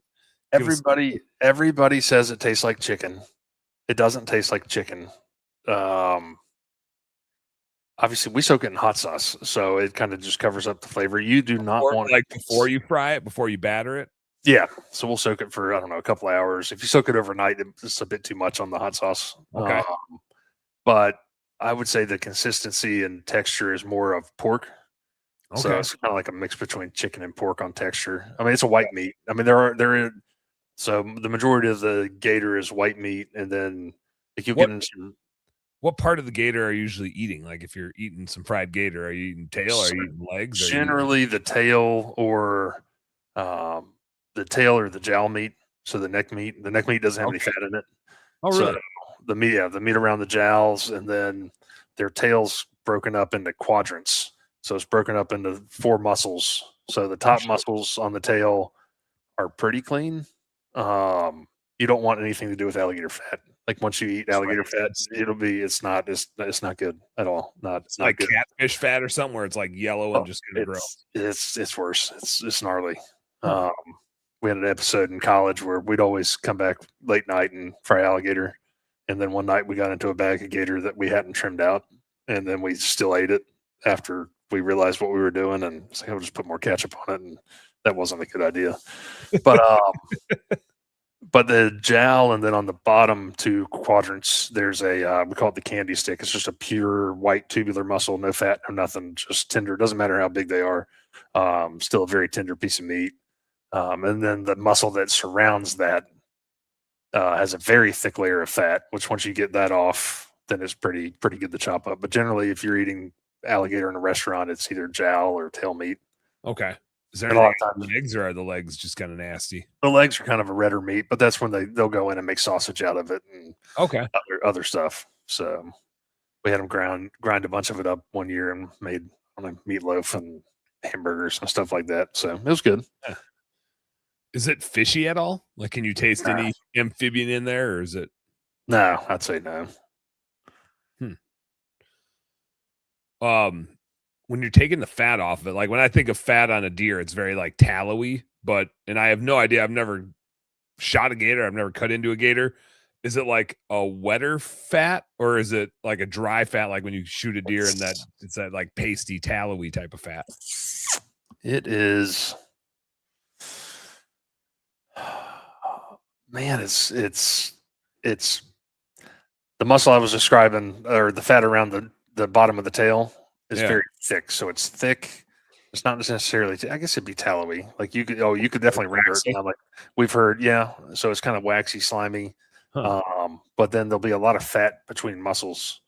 So that's just it's hard to kind of cut out sometimes. Yeah. And kind of ingrained in there. So that kind of gets into a problem. But our processor told us people used to just render it down, and he's like, it's the best gun oil that you've ever had ever. It's like, well, if you get past the smell, sure. Yeah. I'm good. Like Remington makes some really good gun oil, Bass Pro Shops is right down the road. So make some synthetic. Yeah. But no, it's good. We've kind of gotten over the novelty of it. And then Jordan, my co-host on the podcast, they go down to the Keys every year. So they lobster, they saltwater fish, they do all this stuff. And then so like we kind of got over cooking alligator, and then like he doesn't really like eating lobster, so he just gives all the lobster away. So it's like once you do something so much, I guess it kind of that's kind of get there over. Ain't a whole lot of people that I've ever heard of getting like over lobster. That's an interesting one. Yep. Well, tell him he can always send me a couple if he's just overwhelmed with lobster. I like it. We'll send some venison back his way. Mm-hmm. What so you got some gator hunting? What else you chase down there? What else you got planned to chase this fall? Man, I'm gonna try to get my son's 7 this year, fixing to be 8, and so I finally got him. I've done a poor job since he's been born of going up to the hunting camp. So I'm the best member of our hunting club that they could ever have. I think I've contributing, just not taking. Killed 3 deer in the past 7 years. So I took them up last year, like the last weekend, and it's like I was an honorary member. They rolled out the red carpet just for the fact that I was there, I told him, I said, I said, listen, man, I said, I just want to get Wilder's my son's name. I said, I just want to get him out in the woods, man. Brought the buggy up there. I said, we'll just ride around. And I said, listen, I said, I don't know, he hasn't been deer hunting. So I said, we're just going to go sit in the stand. I said, if we were out there and he wants Daddy to shoot a deer, then I'll shoot it. And if not, I said, we're just going to go sit in the woods and just see how patience goes. And we're hunting in box stands. So I said, we'll just see how the patience level goes. And it didn't go so great. No, but we made it for a little while. We made it for a little while. We saw some deer. He got to see him through the scope, things like that. But I told him, I said, listen, buddy, I said, Daddy doesn't have to shoot any deer. I said, but if we see a coyote or a hog, I said, it's Daddy's shooting it on the spot. Yeah. Said, oh, okay. So, and then on the way out, he saw it. I didn't see it, but I guess he saw a pig and said, Daddy, there's something black over there in the woods and this and that. And I said, I don't know, buddy. And I was like, whatever. I don't know. He's making stuff up. Yeah. I called Joe and I said, hey, man, so we got any pigs in the club right now? He's like, oh yeah. It's like, all right, well, I just saw one then, because we were right where they used to be. And I'm going to try to get him up there and whatever, either whether we do any hunting or just spend some time in the woods. That's a goal for the year. Hell yeah. And then all my friends are still hunting in Missouri. Like, it's like, hey man, you going to come up this year? It's like, probably not. It's like after we hunt alligators, we spend so much time doing that. And it's like, well, kind of we still have to work and do other life things. The fall is also the busy season in a service business. So yeah, it's a double whammy for sure. Yeah. Now I got my 10-year-old daughter turkey hunted this spring with me. She got one last year, which was cool with the shotgun, and then she wanted to use the crossbow this year, but it was just like tentative. There was one time I called one in, and my wife shot one, and then Danny was up next, and then I called in another one. I don't even know what the hell I'm doing. I'm just like making noises, just in there. Like, oh yeah, I guess it likes that. It's horny for that one. And never got a shot, but she got comfortable shooting the crossbow. And so in Wisconsin, when you're 10, you can go out with a mentor. I don't know how she's 10 because I had taken her. She must have been 5. We just went on public land, sitting on the ground with the bow, eating Jolly Ranchers. Like my wife was laughing when I took her because she was like, "I want to go, Dad. I want to go, Dad." And I was like, "Fine." And we had to cross a creek, so me and my brother-in-law like carried her across with all of our hunting gear. I can't remember if he ground sat or he might have went up in his climber or something like that. But me and my 5-year-old just sitting on the ground in like leafy suits, and she's unwrapping her 3rd Jolly Rancher, which those wrappers are. Oh yeah, noisy. All I can think is that the deer thought we were a squirrel. It was like, what the hell is this noise? And all of a sudden, I'm like, Danny, don't move. And of course, when you tell a 5-year-old not to move, they're like, huh? And the doe blew and busted, but one of the fawns came running at us and turned 10 yards and turned away. So I just right in the butt, just smoked it right in the butt. It ran 30 yards and fell over. And it was like 6:45. And I texted my wife and I was like, we got one. And she's like, no, you didn't. There's no way you shot a deer from the ground with a 5-year-old sitting with you. I was like, hey, Jolly Ranchers, man. Jolly Ranchers, bring him right in. And she was 5. I don't think she knew what happened, right? I was like, Danny, did you see that? And she's like, huh? But ever since then, she's just addicted. Like, it doesn't matter where we're going hunting, what we're going hunting. We have a saddle for her. So when I bow hunt, I have a tree saddle, and I have one for her. So she'll climb the tree first. Like, I'll go up, get everything set up, get our platforms out. She's 10 and she's in like ninja and gymnastics and all that stuff. So she just shimmies right up there. We don't see that many deer because she's too busy swinging off the tree. Like, that's the fun for her. And then we'll bring the iPad or whatever so she can play some games. But last year we saw a nice like 3.5-year-old buck. Okay. We didn't shoot at it, but we just watched it, and it did what 3.5-year-old bucks do, which is like it saw us, knew we weren't right, went downwind of us, busted us, but we got like a good 3-4 minute encounter, and I was pretty pleased that I always bring the iPad, so if they get bored, at least I can keep them distracted because I still want to hunt. Yeah. And I was kind of bear hunting, kind of doe hunting. Like, it was a weeknight, and I was like, it better be like the perfect shot in the perfect situation if I'm gonna deal with one tonight. But when we were driving back in the truck, I was like, "What was the coolest part of that hunt?" And she's like, "Watching that buck." I was like, "Fuck yeah, is the right answer." So she's getting into it, and I'm pretty excited to have a little hunting buddy. We'll see how that materializes. As she's 10, so like she's just starting to try to be cool, and realizing like how to interact with people and wearing certain things matters now, but she still holds my hand everywhere we go. So I still like got my baby a little bit. Yep. We'll see how long that lasts for. We'll see. But it should be a fun fall. Getting a kiddo on a deer. Yeah. Gotta get my wife on one too. My wife shot a doe with the bow last year. Wounded a nice buck the year before that, but she's getting amped up to go get one. So Wisconsin, do you guys rifle hunt? Or you're in Minnesota now? I'm in Minnesota, but we own land in Wisconsin. My parents are in Wisconsin. My brother's in central Wisconsin. So like most of my hunting happens in Wisconsin. I got to go back tomorrow actually after working and do a couple more food plots with my dad. We got like 3 different areas that we manage. So we'll go back there a lot. So my wife and I both have bow tags and rifle tags for Wisconsin. I'll get a bow tag for Minnesota. I don't know if she will. I'll hunt a little bit of public land here. My buddy will let me go shoot some does off of his farm. And then every year we go to Illinois for the rut, just hunt public land down there, but there's just bigger bucks than we see here. Less deer, but bigger bucks, fun to chase. Yeah. And usually we try to do something early September. We've done Kentucky 3 times and shot some velvet deer down there, which was a lot of fun. Did an elk hunt in Arizona, but nobody drew this year. And so we were thinking North Dakota, but then North Dakota changed their rules where if you're a non-resident, you have to hunt private land. We're like, man, I just don't have the commitment to go door knocking and bothering people. Yeah. And so we like settled on Nebraska, but there's very little public land in Nebraska. And so we had this plan to hunt this Native American reservation, like I said, but you have to get a permit and they won't communicate about the permits. So I don't know if they're like full or they're not doing them or that they're just doing it like they don't give a shit. I don't know. But I don't feel like waiting too long. So bear hunting it is. Bear hunting. There you go. Mix it up. I like it. Got to get our asses out there, chase some wild game. Yeah. What's the direction for the business? What you got the right people now? You got the right marketing. What are the moves that you're making here down the stretch to go from 3 to 6? Because that we were talking about this earlier. Like the sticky spots happen to be like double of the last one. So a lot of people get stuck at like 2 to 250, and you get off the truck, and then you bounce up to that 5 to 600,000. You get stuck there with a few crews.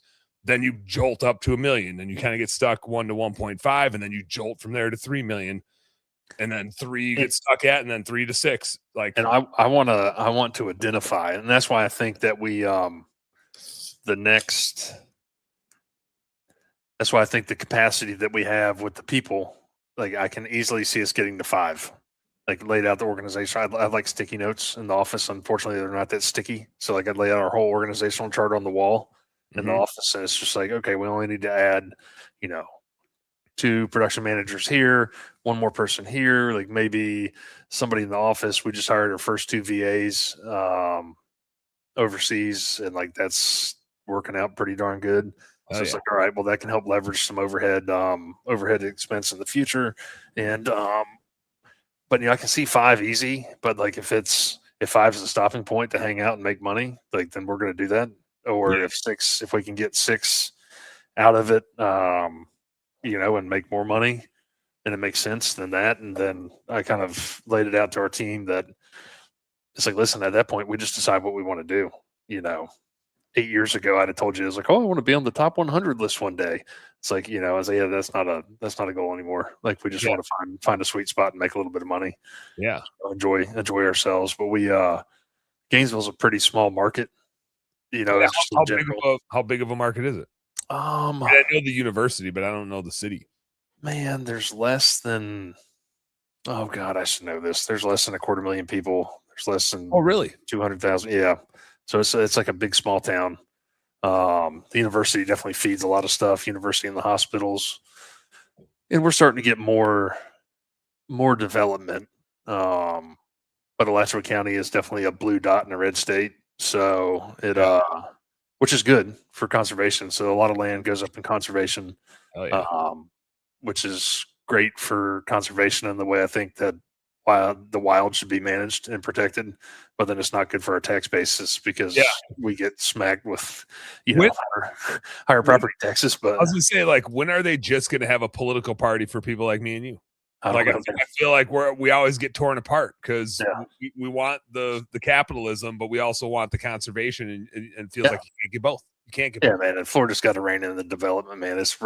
But that's also how we make money, but it's just rampant. It's just a free for all of matchstick houses after matchstick houses, and it's sad to see for Floridians. I mean, but it's just happening. South Florida is just we went down to, coming from Gainesville in our small market. I got a friend of mine that worked with me for a while. He's got a small business in like Bradenton, so south of Tampa. And I could go down there to meet him.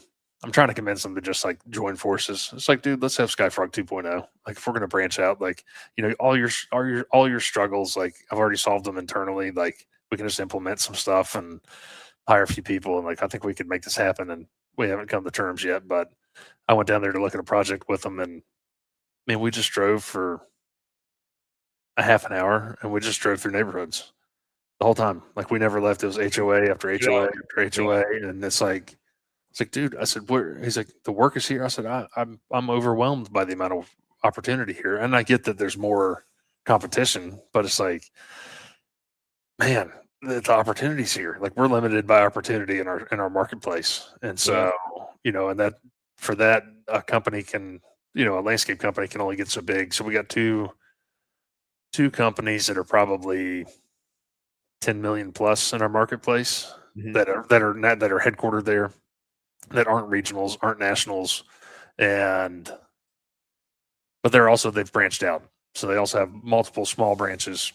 Yep. One of them just got acquired by High Grove, and then there's like probably 3 to 5 companies our size, and they do different mixes of services.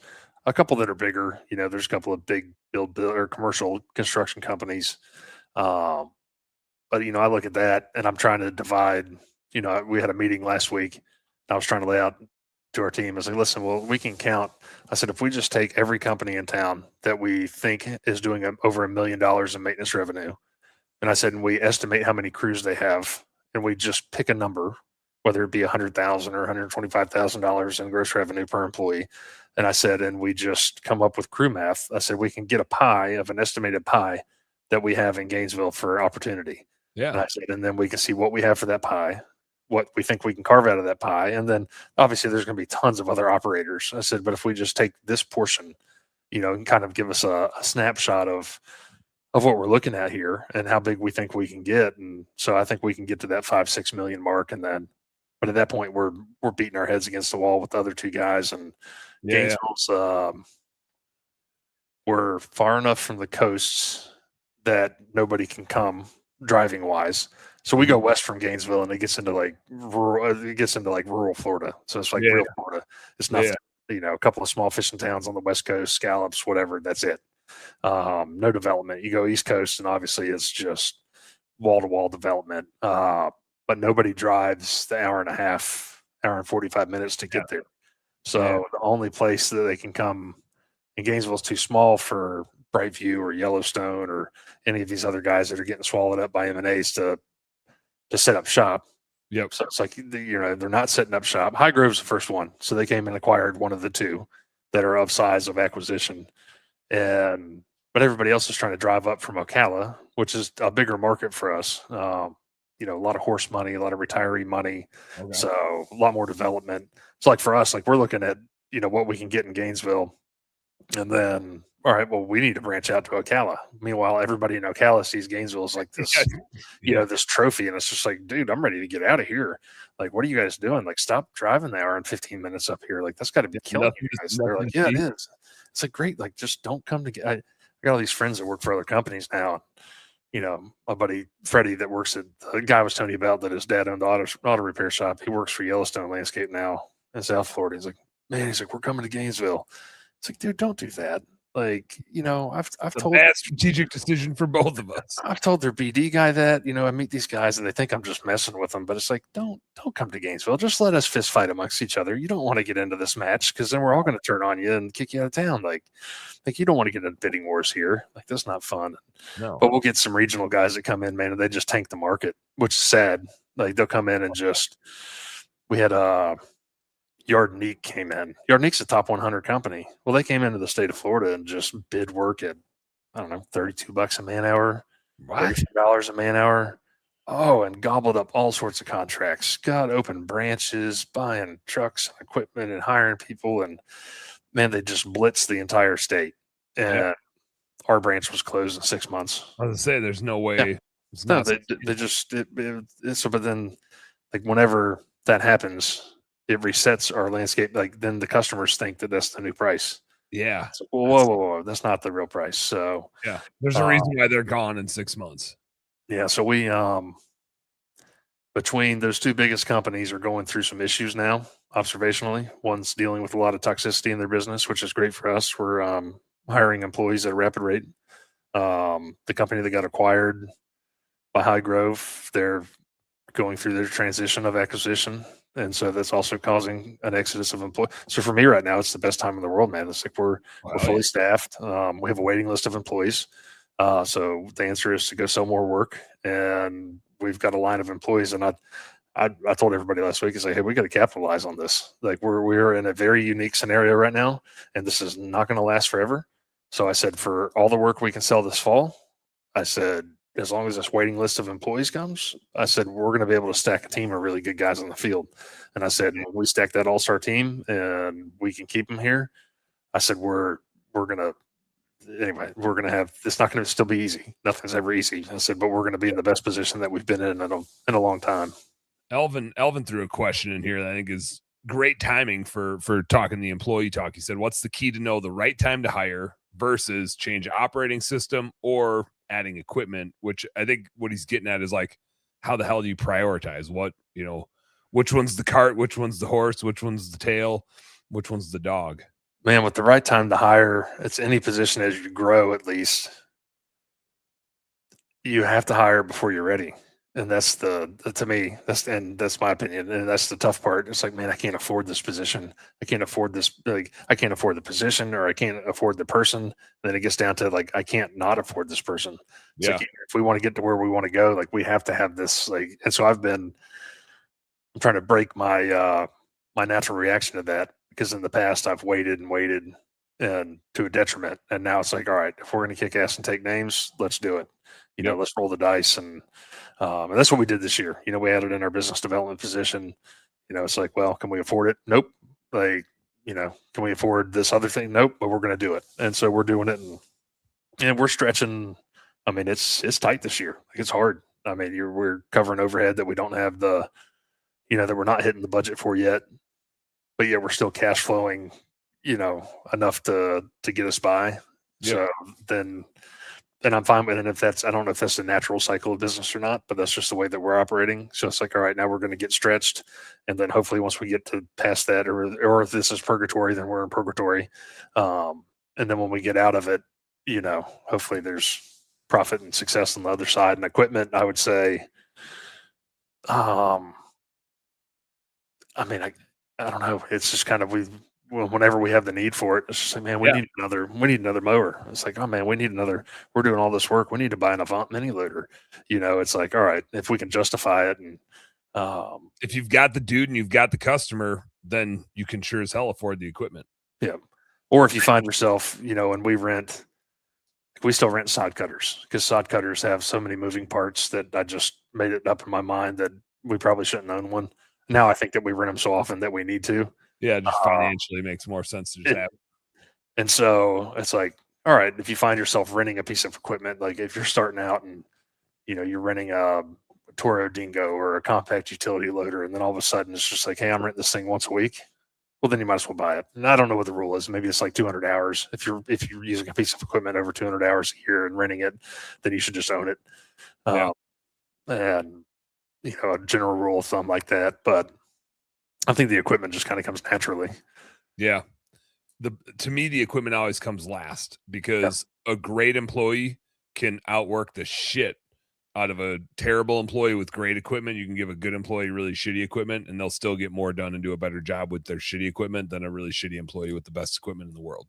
Yep. Like, the equipment's not the important thing. The dude's the important thing. But I will say, and I see this in my own businesses, but I also get to observe this with hundreds of clients. Number one is, hands down, Elvin, talking to you, the people that are winning are the best at recruiting and leadership. They're not the best at mowing the thing. They're not the best at selling the thing. They are the best at finding the right team and leading the right team and knowing when they have somebody on the team that's not the right person. And back to like the purgatories that Jason and I were talking about, every time we all get stuck in our businesses, it's a people issue. The process will develop itself, and with the right person, it's a lot easier to develop the right process because they fucking follow it. When you have the wrong person, even if you have the right process, they're not going to do it anyway. And so I watch that over and over again. The best leaders consistently.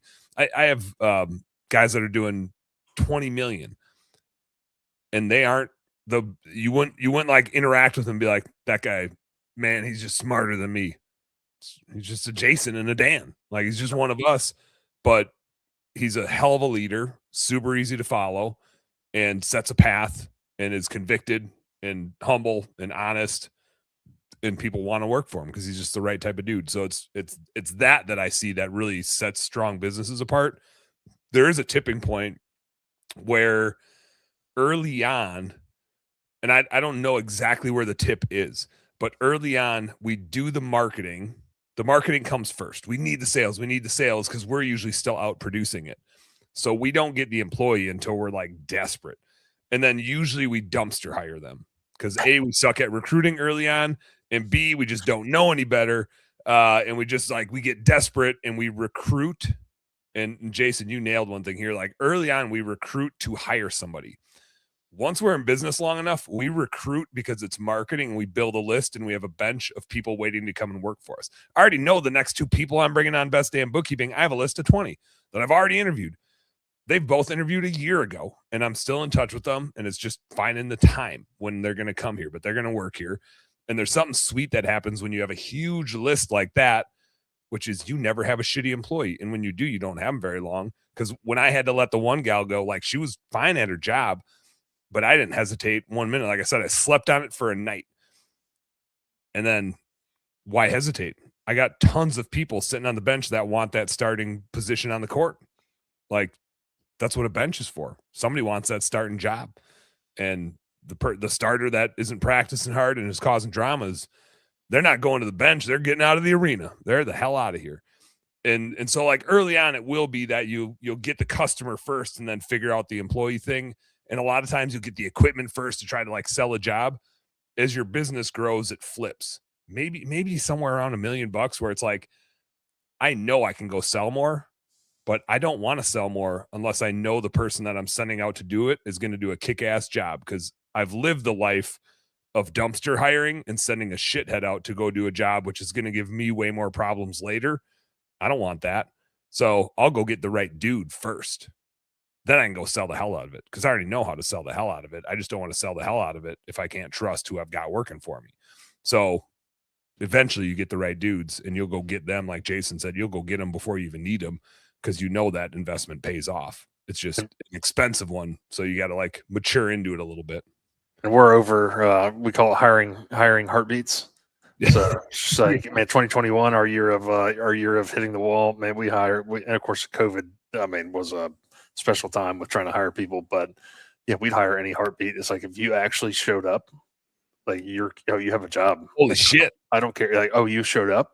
Oh, get in the truck. Like, come on. Like, you got a pulse. Let's go, baby. Jesus, probably 20 people that year, didn't make it till lunchtime. And yeah. So we've lived all those stories, but it's nice in the position we're in now. It's very unique. We're not going to be here forever, but today we got a guy that, I don't know, we hired in springtime when we're ramping up, and he came in, and I don't know, he's got whatever story and a little bit of background drama and baggage, but spoke well, seemed like represented himself pretty well with this baggage. And through the day, it's like, anyway, it's shit we don't need to deal with.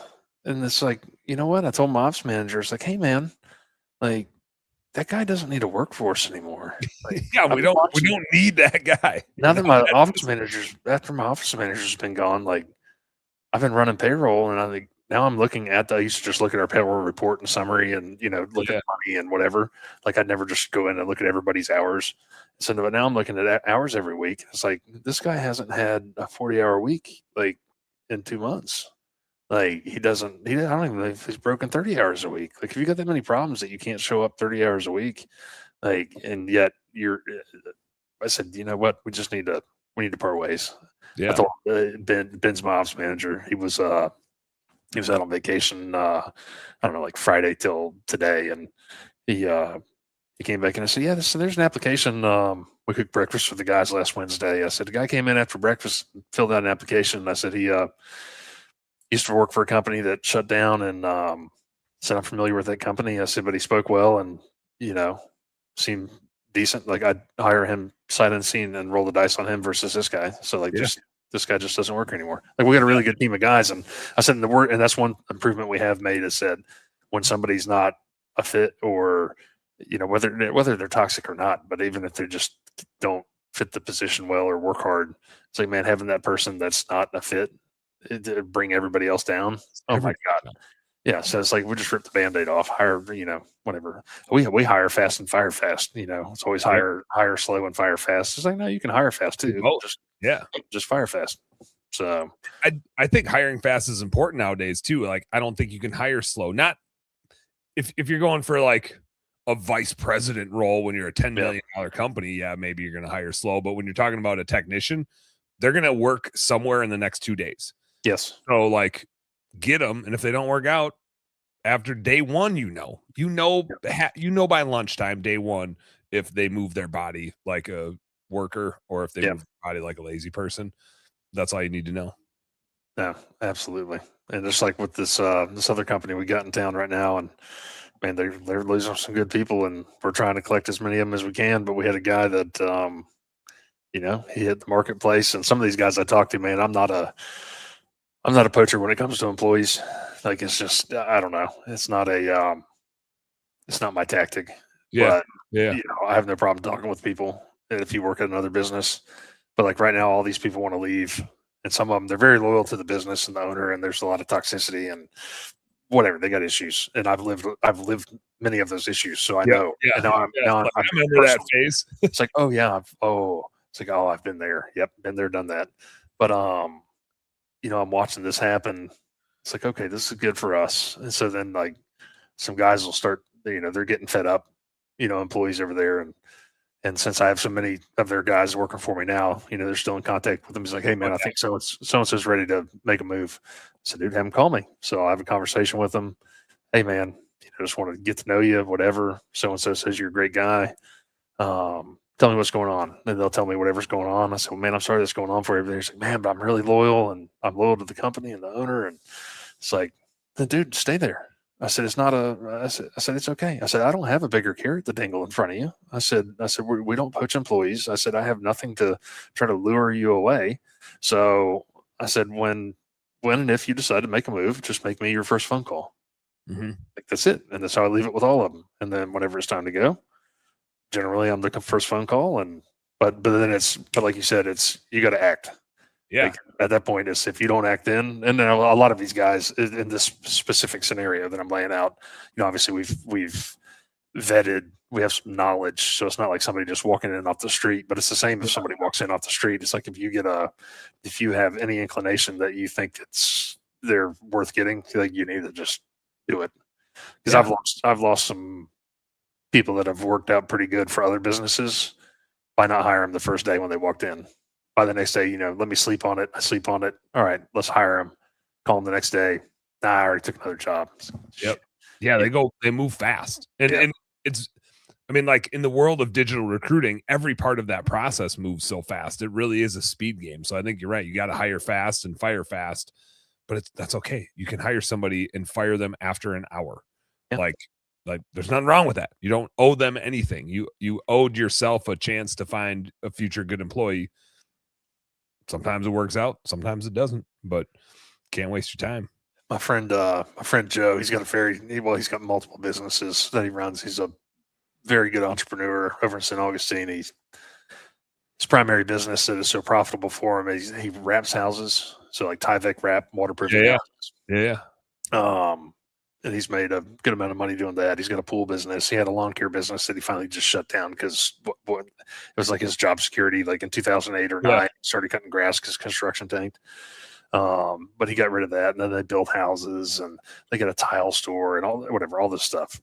But probably 5 or 6 years ago, maybe even before that, like we were talking about hiring guys, and we're talking about the churn, just like we were talking about. He's churning guys, and finally he's like, man, I'm done with this. He's like, I'm paying everybody $20 an hour to start, and he might have been paying like, I don't know, $14 back then, whatever it was. He's like, everybody $20 an hour to start. I'm paying my guys that are here now that are good. I'm raising their pay up. And I said, well, that's great. I said, but why are you doing that? And he's like, I'm going to pay them $20 an hour. He's like, and then it's like they can start on Monday, and then on Friday, if they're worth $20 an hour, they can stay, and if they're not, they're fired. He's like, they have 1 week. So well, there you go. And so, and he did that for a while, and then all of a sudden he's got, 30, 40 good guys working for him. So it changes everything. Like we've all had teams where we're just like, we wake up and we're kind of like dreading looking at our phone to see who called in today because we already kind of know. Like we already know we got a bunch of half-assers. And when you get that fixed and you have the right team, running your business gets a hell of a lot more fun. And you like wake up excited to see who's kicking ass already, that like they're on something that you didn't even ask them to do. And they're like, hey, Jason, I already just FYI, I solved this already, and this is what we're going to do when we're heading over there first thing. It's like, holy shit, I got people that care about our business versus like the one guy you talked about where he's like didn't make 30 hours a week. My saying is always, with some people, it's always something. Yeah. Like, and when it's always something, it's always something. Oh, I fell and hurt my leg. Oh, my grandma died. Oh, this. It's like, I really don't care what it is anymore. I mean, I'm listening and I'll be empathetic if somebody passed away, but you can't possibly have 6 grandmas. I don't know how you would have 6 grandmas. And so apologies if you did and they all died, but if it's always something, it's always something, man. Like then at the end of the day, everybody needs money to live. Yeah. And so it's like, hold on, you're coming to me and saying you don't have any money and you have all these problems and that money solves your problems, but yet we've provided you a job. Like that's my part. That's my job, is to provide opportunity. It's like, okay, well, we've gotten the work. We have positions open. This is the opportunity for you. And then like, if you don't at least show up 30 hours, I mean, the opportunity is there for 40 or 50 hours. So like, if you're not seizing an opportunity to make money to solve your problems, like I don't know what else to do. It is so funny. I always used to see like 2 recurring themes. Somebody would go buy an expensive car and then they would ask for a raise.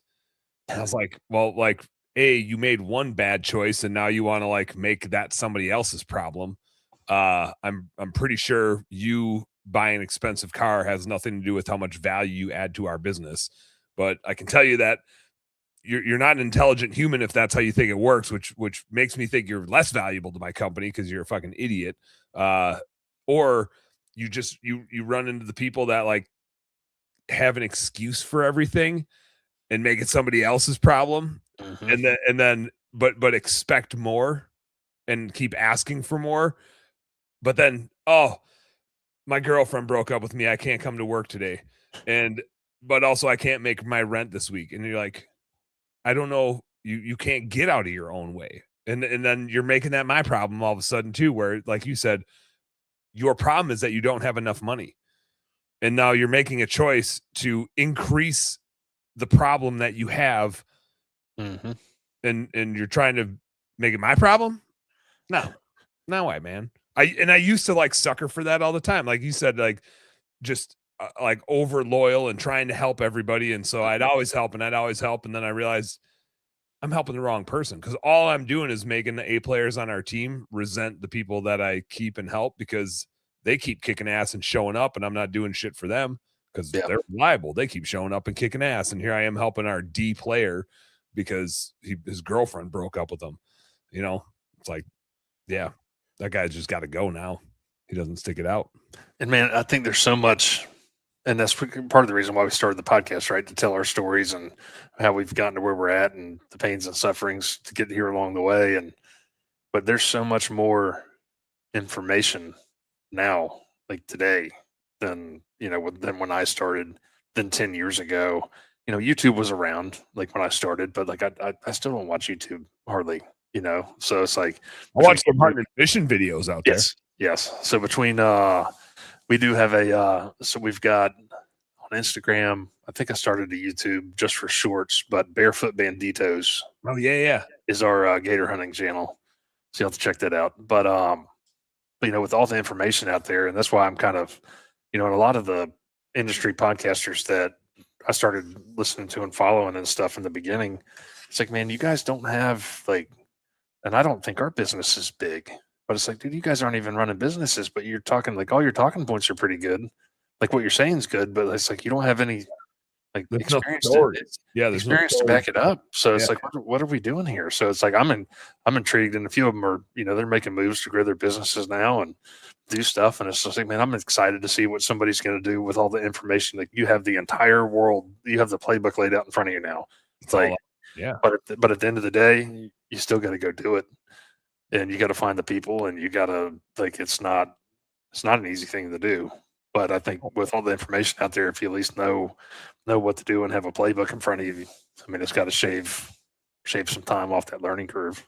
It's so cool watching. Like I have some clients that are, I mean, hardly out of diapers.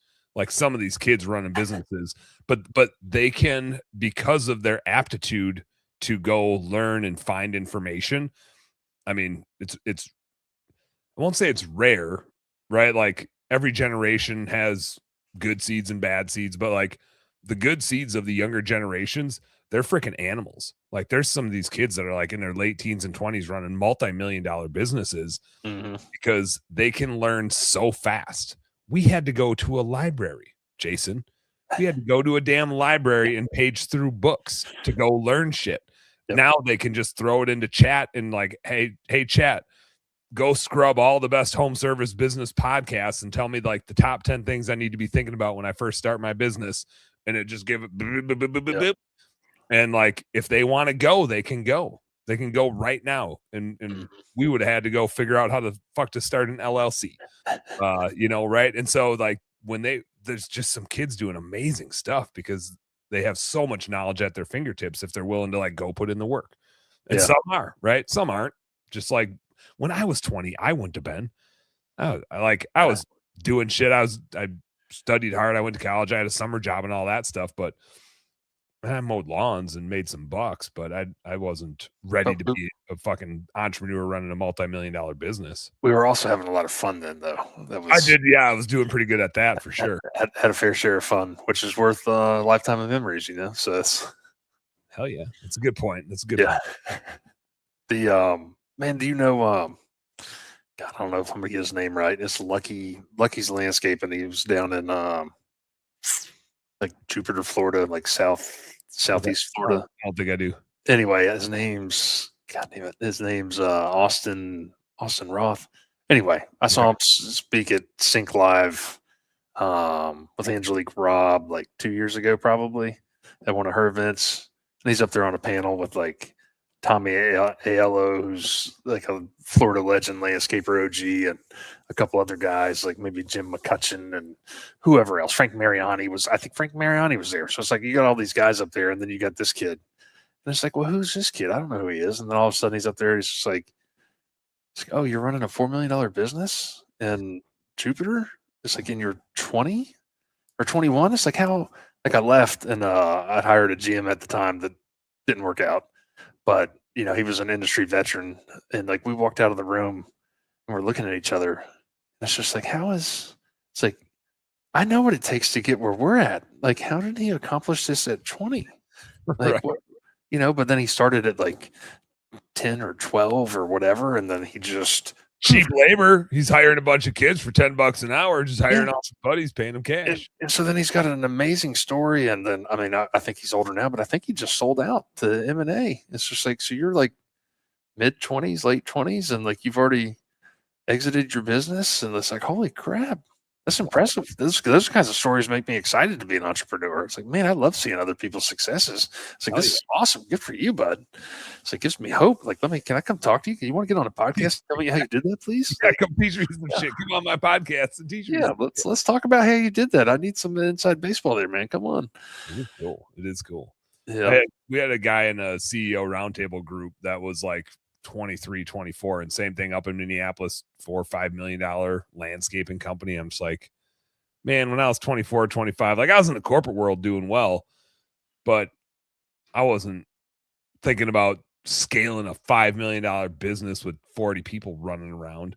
I was busy chasing chicks, you know, trying to do whatever 25-year-old boys do, which I succeeded because now I'm married and have 3 kids. So, you know, worked out, did a lot of hunting, fishing, and chasing the women's. Absolutely. Here we are. Jason, I got a closing question for you. Sure. A closer. And I got to figure out how to fence you in here and how much freedom to give you. I think I'll just say, like you go to bed tonight, you wake up tomorrow, and small business. I can't say small business ownership doesn't exist, but like your business is gone. You know, it's like you got Will Smith, you got Men in Black, you got zapped. Yeah. You have no recollection that you even had a business. But the world's your oyster. You can go do anything you want. You still got to pay the bills. But if you could just clean slate tomorrow, you can't go like start a landscaping business. That'd be a cop out. But anything else you want to go do, make some money, have some fun, fresh start, what would you go do tomorrow? I'd try to be an alligator hunting guide. I don't know. Just find out how I can hunt alligators year round. And on that point, maybe a pest control business. Maybe you get into the pest control industry.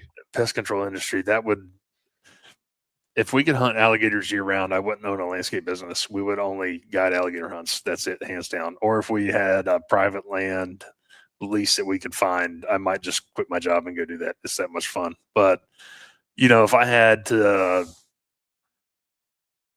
I like the marketing side of our business. Like that's, I find myself like, you know, we're pounding social media. Like I see marketing as a game. You know, I'm not, when we do these fancy personality profiles and stuff, which are disturbingly accurate. So you find out your weak points. Then I also try to surround myself with people that, you know, fill in my weak points. But, you know, my need for recognition is a 1. Like when that's not good. Like that's not good at all. So I'm highly competitive. So I treat business as a game, and I treat entrepreneurship as I'm in battle with everybody in our marketplace. Like, and that's how I keep my brain sharp.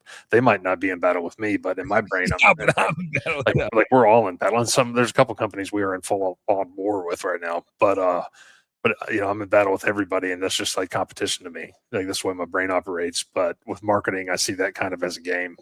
And it's competitive, and it's like, hey man, like in the success and winning the game is just it working.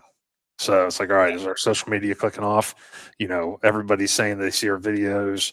We're getting people organically coming after us. You know, our Google ads are clicking. Our SEO's driving traffic. So it's like with marketing, all this stuff, you know, that works. It's like, all right, now we're winning at this game. So I mean, I can see myself doing something like that. You know, going deeper into it, actually learning instead of just being a landscaper that's just shooting across the, you know, shooting everywhere till something hits. Yeah. But if I were to start over in the green industry and knew something about the green industry, so if I got zapped, might not know anything, but you know, getting into pest control or irrigation service and just doubling down on that. Have you guys looked at adding on irrigation? Because I know a lot of landscape companies that. So we do irrigation. So we do irrigation installation. I've got one maintenance technician. Got one lawn pest technician. But like looking at those, we've always hit it sooner and harder. Now this year we're changing our model. So we're going after more standalone services, but those divisions for us. And I wouldn't even call them divisions yet, I should call them a profit center. But we only have one truck of each. Yeah. They're really not at capacity. future divisions. Yeah, future divisions. So it's like we're not even at capacity. And I'm looking at them now that we've changed some things this year, and it's like, holy crap! Like if we max out the revenue on this truck, like that's exciting. Yeah, and then like if we had 5 of those, that's really exciting. It's like, and then I could get rid of all these freaking lawnmowers. I went on lawnmowers, man. Those mowers, dude. I've been on a rampage the past 3 or 4 years, through all the stuff we've been in. And it's like one day, it's every other day for me. It's like, man, I should have never quit my job at Austin Outdoor and just stayed there. And then it's just like, nope, this was the right choice. And then the next day, oh, God damn, I never should have quit my job. Nope, I made the right choice every day, every other day. Small business owner, yeah. And so then, but then it's like the past 3 years, it's like, I'm selling every lawnmower we have. I don't care. We'll just strip our business down. We'll cut overhead. We'll just fire everybody. It's like, nope, that's not the right choice. We need to double down on maintenance. So every day it's either I'm going to sell the lawnmowers or we're doubling down on, or we're doubling down on maintenance. I know we got to go. It's like Hotel California. You just can't stay now here. we have made our bed and we are laying in it and we are doubling down on landscape maintenance. And we will, it is the solution to our problem of not making any money. Unfortunately, we need to buy more lawnmowers. I've accepted that. Makes sense in my head, so we're sticking to that. But at the same time, with irrigation and pest control, our main focus has been servicing our maintenance customers. Mm-hmm. So like we got to get outside of that. I mean, as we grow in maintenance, that's going to also grow those 2 divisions. Yeah. But it's like, hey, we need to have some standalone services. So for like the fertilizer side of our business and pest control, we've that toxic guy that I was talking about earlier, like he was our fertilizer guy. Yeah. He had he's a very smart person, but it's like he had created this conundrum of all these different things and the way our jobs were set up in different programs and nothing made sense. So this year I just ripped the Band-Aid off. It's like, hey, I'm going to get with the fertilizer rep.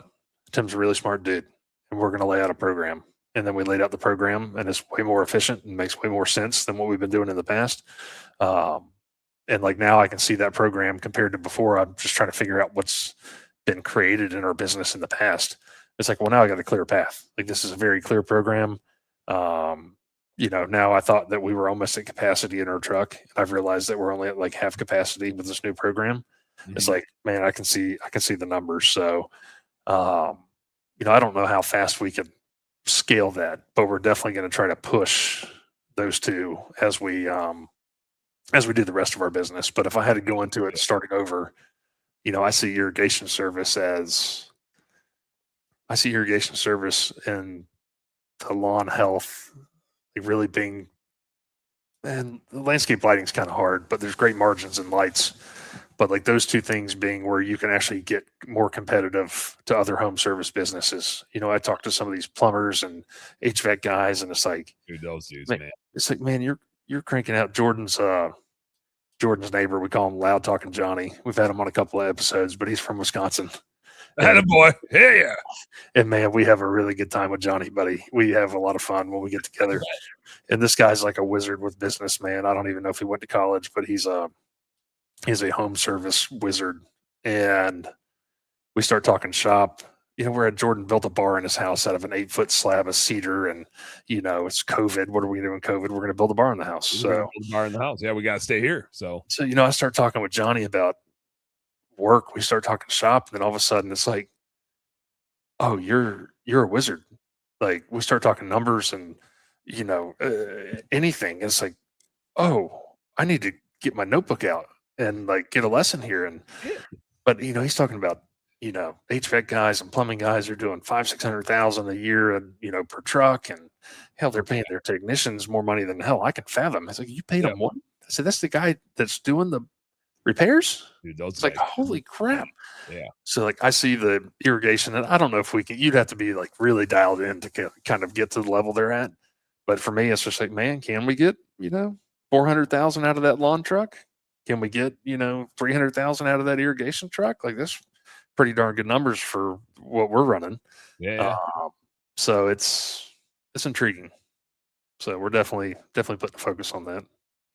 It is fun watching different industries and like seeing who can like really take off. I had a buddy that I worked with in the corporate world for a while, and I had left, and he reached out to me a year or 2 ago, and he was like, hey, I left our old gig, and now he had bought a like a daycare franchise up here, but they had to build the building, and he was like past a year in. Like he did a Rob's, like rolled over his 401k to get the money that he needed to build and all that stuff. Couldn't build it. And he's just like out the dough and sitting on it. He's like, well, I got to do something while they're like, I'm in this like legal dispute of, can I even start this franchise that I bought? He's like, I think I'm starting a maid service. Like, that'll be easy entry. I was like, don't do it. I've done it. It's not, it takes too long. It's doable, but I see who prints money. I see them all. And I was like, you could do HVAC, electrical, plumbing. Like those guys make the most amount of money, but there's different licensing requirements and all that stuff. So if you want to go do that, but that's a bigger commitment than just like going and cleaning some houses. The sneakiest one is garage doors. Like nobody's going to fuck with their garage door because of that spring. We all know not to. They might, like, I'm semi-handy. I've replaced my chain and stuff like that and done like some projects with it. But when it's really not working and I'm in a time crunch, which I have 3 kids and I'd rather go hunting, like I'm going to hire it out every time. And if that thing gets jacked open, especially in Minnesota, you have the trifecta of revenue that an HVAC company has, which is you have new installs for thousands of dollars. You have service plans, recurring maintenance plans, and then you have emergency service. Oh shit, my shit's broke. I need somebody out here now.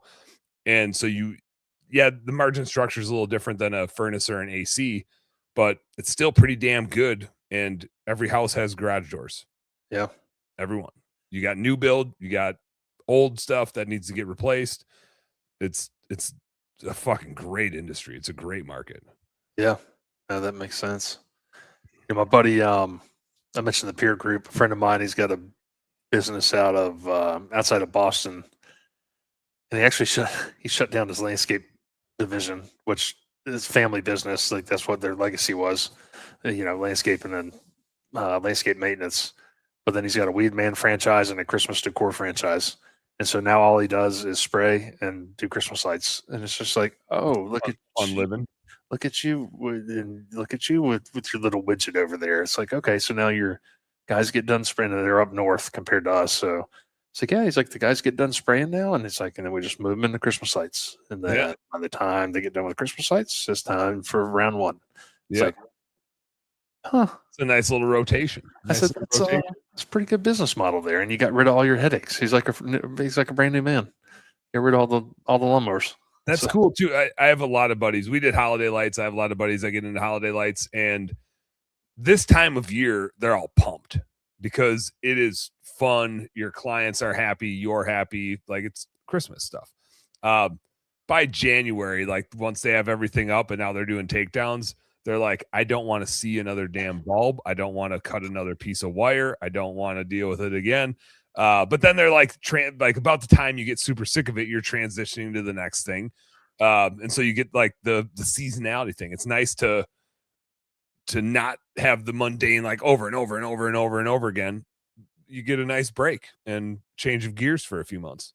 And our money salesman that I mentioned, he came from Texas, working for a big company in Texas prior to moving here and working for my competitor. But he did Christmas lights out there. So we were talking about Christmas lights last week or the week before, and I just asked him. I said, "Hey man," I said, what's this other company? How much are they doing in revenue a year in Christmas lights?" And it wasn't that much. And he's like, "Why, you want to do Christmas lights?" I said, "Well," I said, "maybe."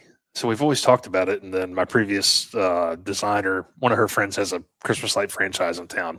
It's like, oh, whatever, man. We're friends with this guy. Like, we don't need to do Christmas lights. This is his gig, just out of politeness. But I told him, I said, my thing was, I said, it gives us, and he's pitching me on my guy now, Clayton. He's pitching me on the profit margin. He's like, man, the margins are great. Whatever. I said, yeah, we got the numbers. Like, I've done enough research. The numbers seem legitimate, and you can. And I told him, I said, you can tell me if they really are. And he says, yeah, they're legit. And I said, okay. I said, but I don't care about that. I care about getting our employees that we want to overwinter if we can get them more hours. So like everybody, and it's just, I'd say we don't lay off. We stop hiring about right now. So like generally, like we'll stop hiring, and if we sell more work, then we'll push more overtime until we go every other week in October. Like that's our Florida model. So it's like, man, if we can get, and generally when we're in growth mode, like for the first 8 or 10 years of business that we were in, man, we just sell more properties and we just start properties throughout the winter. And so the guys would always have like almost full-time hours. Something coming. But now I told him, I said, man, I said, if we can get, I don't care how we work it, installing Christmas lights, who does what, whether we set up a certain crew or guys work 1 day a week, whatever it is. I said, but if we can get the guys closer to full-time hours or more than full-time hours, I said, and we overwinter really good guys, I said, that's going to be phenomenal. That's going to set us apart from the competition that's cutting hours down to 24, 32 hours a week. Yep. You know, if we can keep above 30 or above 35, I said, that's going to separate us from every company in our marketplace. And so, and keep the best guys. So that's my ultimate goal. I mean, if the margins are there, then perfect. But just adding something to do in the wintertime. What I find with holiday lights, like we start hanging ours, because we're doing like window cleaning, gutter cleaning in Minneapolis. I still am involved in some exterior cleaning companies, and we'll start hanging September, like right after Labor Day. We're not putting like wreaths and shit up, right? But we'll start putting roof lines up. And then the glut of it really starts hitting in October with recurring clients that are already on your schedule. November is when the new clients call, but you can't save repeat clients till November because then you can't take on any new clients. So you kind of like, if anybody's already a client, you start hanging them in September and trying to like get the roof lines done and start doing trees in October. Year one always sucks because your margin, like your net profit is zero in year one. By the time you do all the sales stuff, by the time you buy the supplies and whatever, and usually what I find is the lease, like the own and lease model is the best, where you own the supplies, you store the supplies, then you can like maintain it. You can make sure it's good shit. You definitely don't want to be hanging the customers' lights. And if you let them own it, then you don't have the obligation for them to use you again. And you can't recycle the light. So that's just kind of like the general practice now. So year one, you kind of just break even. Year two, you've got whatever you had repeats. That's now like 30% net profit because the supplies are already owned. And usually your supply cost is 30 to 35%. And so like your profit margin builds like the longer you're in it and the higher your repeat rate is, which is usually 80 to 90% repeat. It just keeps getting better. Just keeps getting better and better and better. And then you can kind of toggle it. Like you said, it's like, if you know half of your capacity is open, you can charge a premium so that you only fill up half your capacity. Like you don't need to take the $800 job. You're going to make sure your minimum's $1,200 or $1,500 or whatever. So you're only doing it if it's actually worth your time to go do it. And man, so I tried, and I'd like to get your opinion on this, because obviously you are in bookkeeping and finance. So, but with the company that I mentioned that my previous designer was friends with, you know, he's struggling to find, and he's gone pretty deep into, I'm kind of not into Christmas that much, like kind of a Scrooge. I don't know. Neither. I'm the dude that, like, if I put lights up, I have my old company put my lights up just because my kids like it, but I'd be the dude that would have the house next door with all the lights on, and my house would be like ditto. I would just write my lights ditto with an arrow pointing at theirs. Yeah, so that's 100% me. And so, but the guy Tom, you know, he's got this Christmas light business, and his lawn care business isn't. It's not that, like, he makes way more money doing Christmas lights. Yeah. Like, I tried buying his lawn care business 2 years ago. It's like, dude, like, he's like, oh man, I don't make any money, this and that. And I said, great, like, you don't make any money because he's at like 200 or 250,000. It's like, yeah, you're at the point where like you're not gonna make any money. You got no money to be made there. Yeah. I said, so like, we just need to work out a deal, and I'll just take over your stuff, and you just focus on Christmas lights and go do something else. Like, I don't know. But he was saying with Christmas lights, his biggest problem is labor. You know, it's like, oh, I got to ramp up and this and that, and I don't have the labor. It's like, well, Tom, looking, and I'm solely thinking about focusing on my guys and giving them more hours during the winter. And I went to my guys, and they liked this idea. I said, what if you guys go hang Christmas lights a day a week, 2 days a week, or we set up a crew and that's all they do all week? And most of them were in on it. And, you know, I told them, I said, hey man, like, tell me how many man hours you need. It's like, do you need 1,000 man hours? Like, if you need 1,000 man hours, I got you. If you need 2,000 man hours, I got you. Like, whatever it is. And I said, man, I want to make a profit on my labor still. I said, but for me, I said, it doesn't need to be much. I said, because they're either doing nothing or they're they're better off because they're getting paid, and I'm better off because I'm getting a little bit of chang too. I said if I have 1,000 to 2,000 more hours of overhead recovery that I'm unexpected to have, and I don't have any other costs that go into those labor hours, I said that's going to make my margins like better at the end of the year. Mhm. So it has to. So we never worked out a deal, but I thought it was a really good plan. It's like, I don't know why he wouldn't take you up on that, because that was what we always ran into, was like, we need to partner with a landscaping company because we had so many gutters to clean in the fall, and everybody wants their windows cleaned in the fall, and we were trying to ramp up holiday lights. It's like, we're already busy with the things we're world class at, and now we're trying to do holiday lights. Like, we need to find companies that are slowing down and subcontract their labor force, but then they have guaranteed labor with us, which helps that company.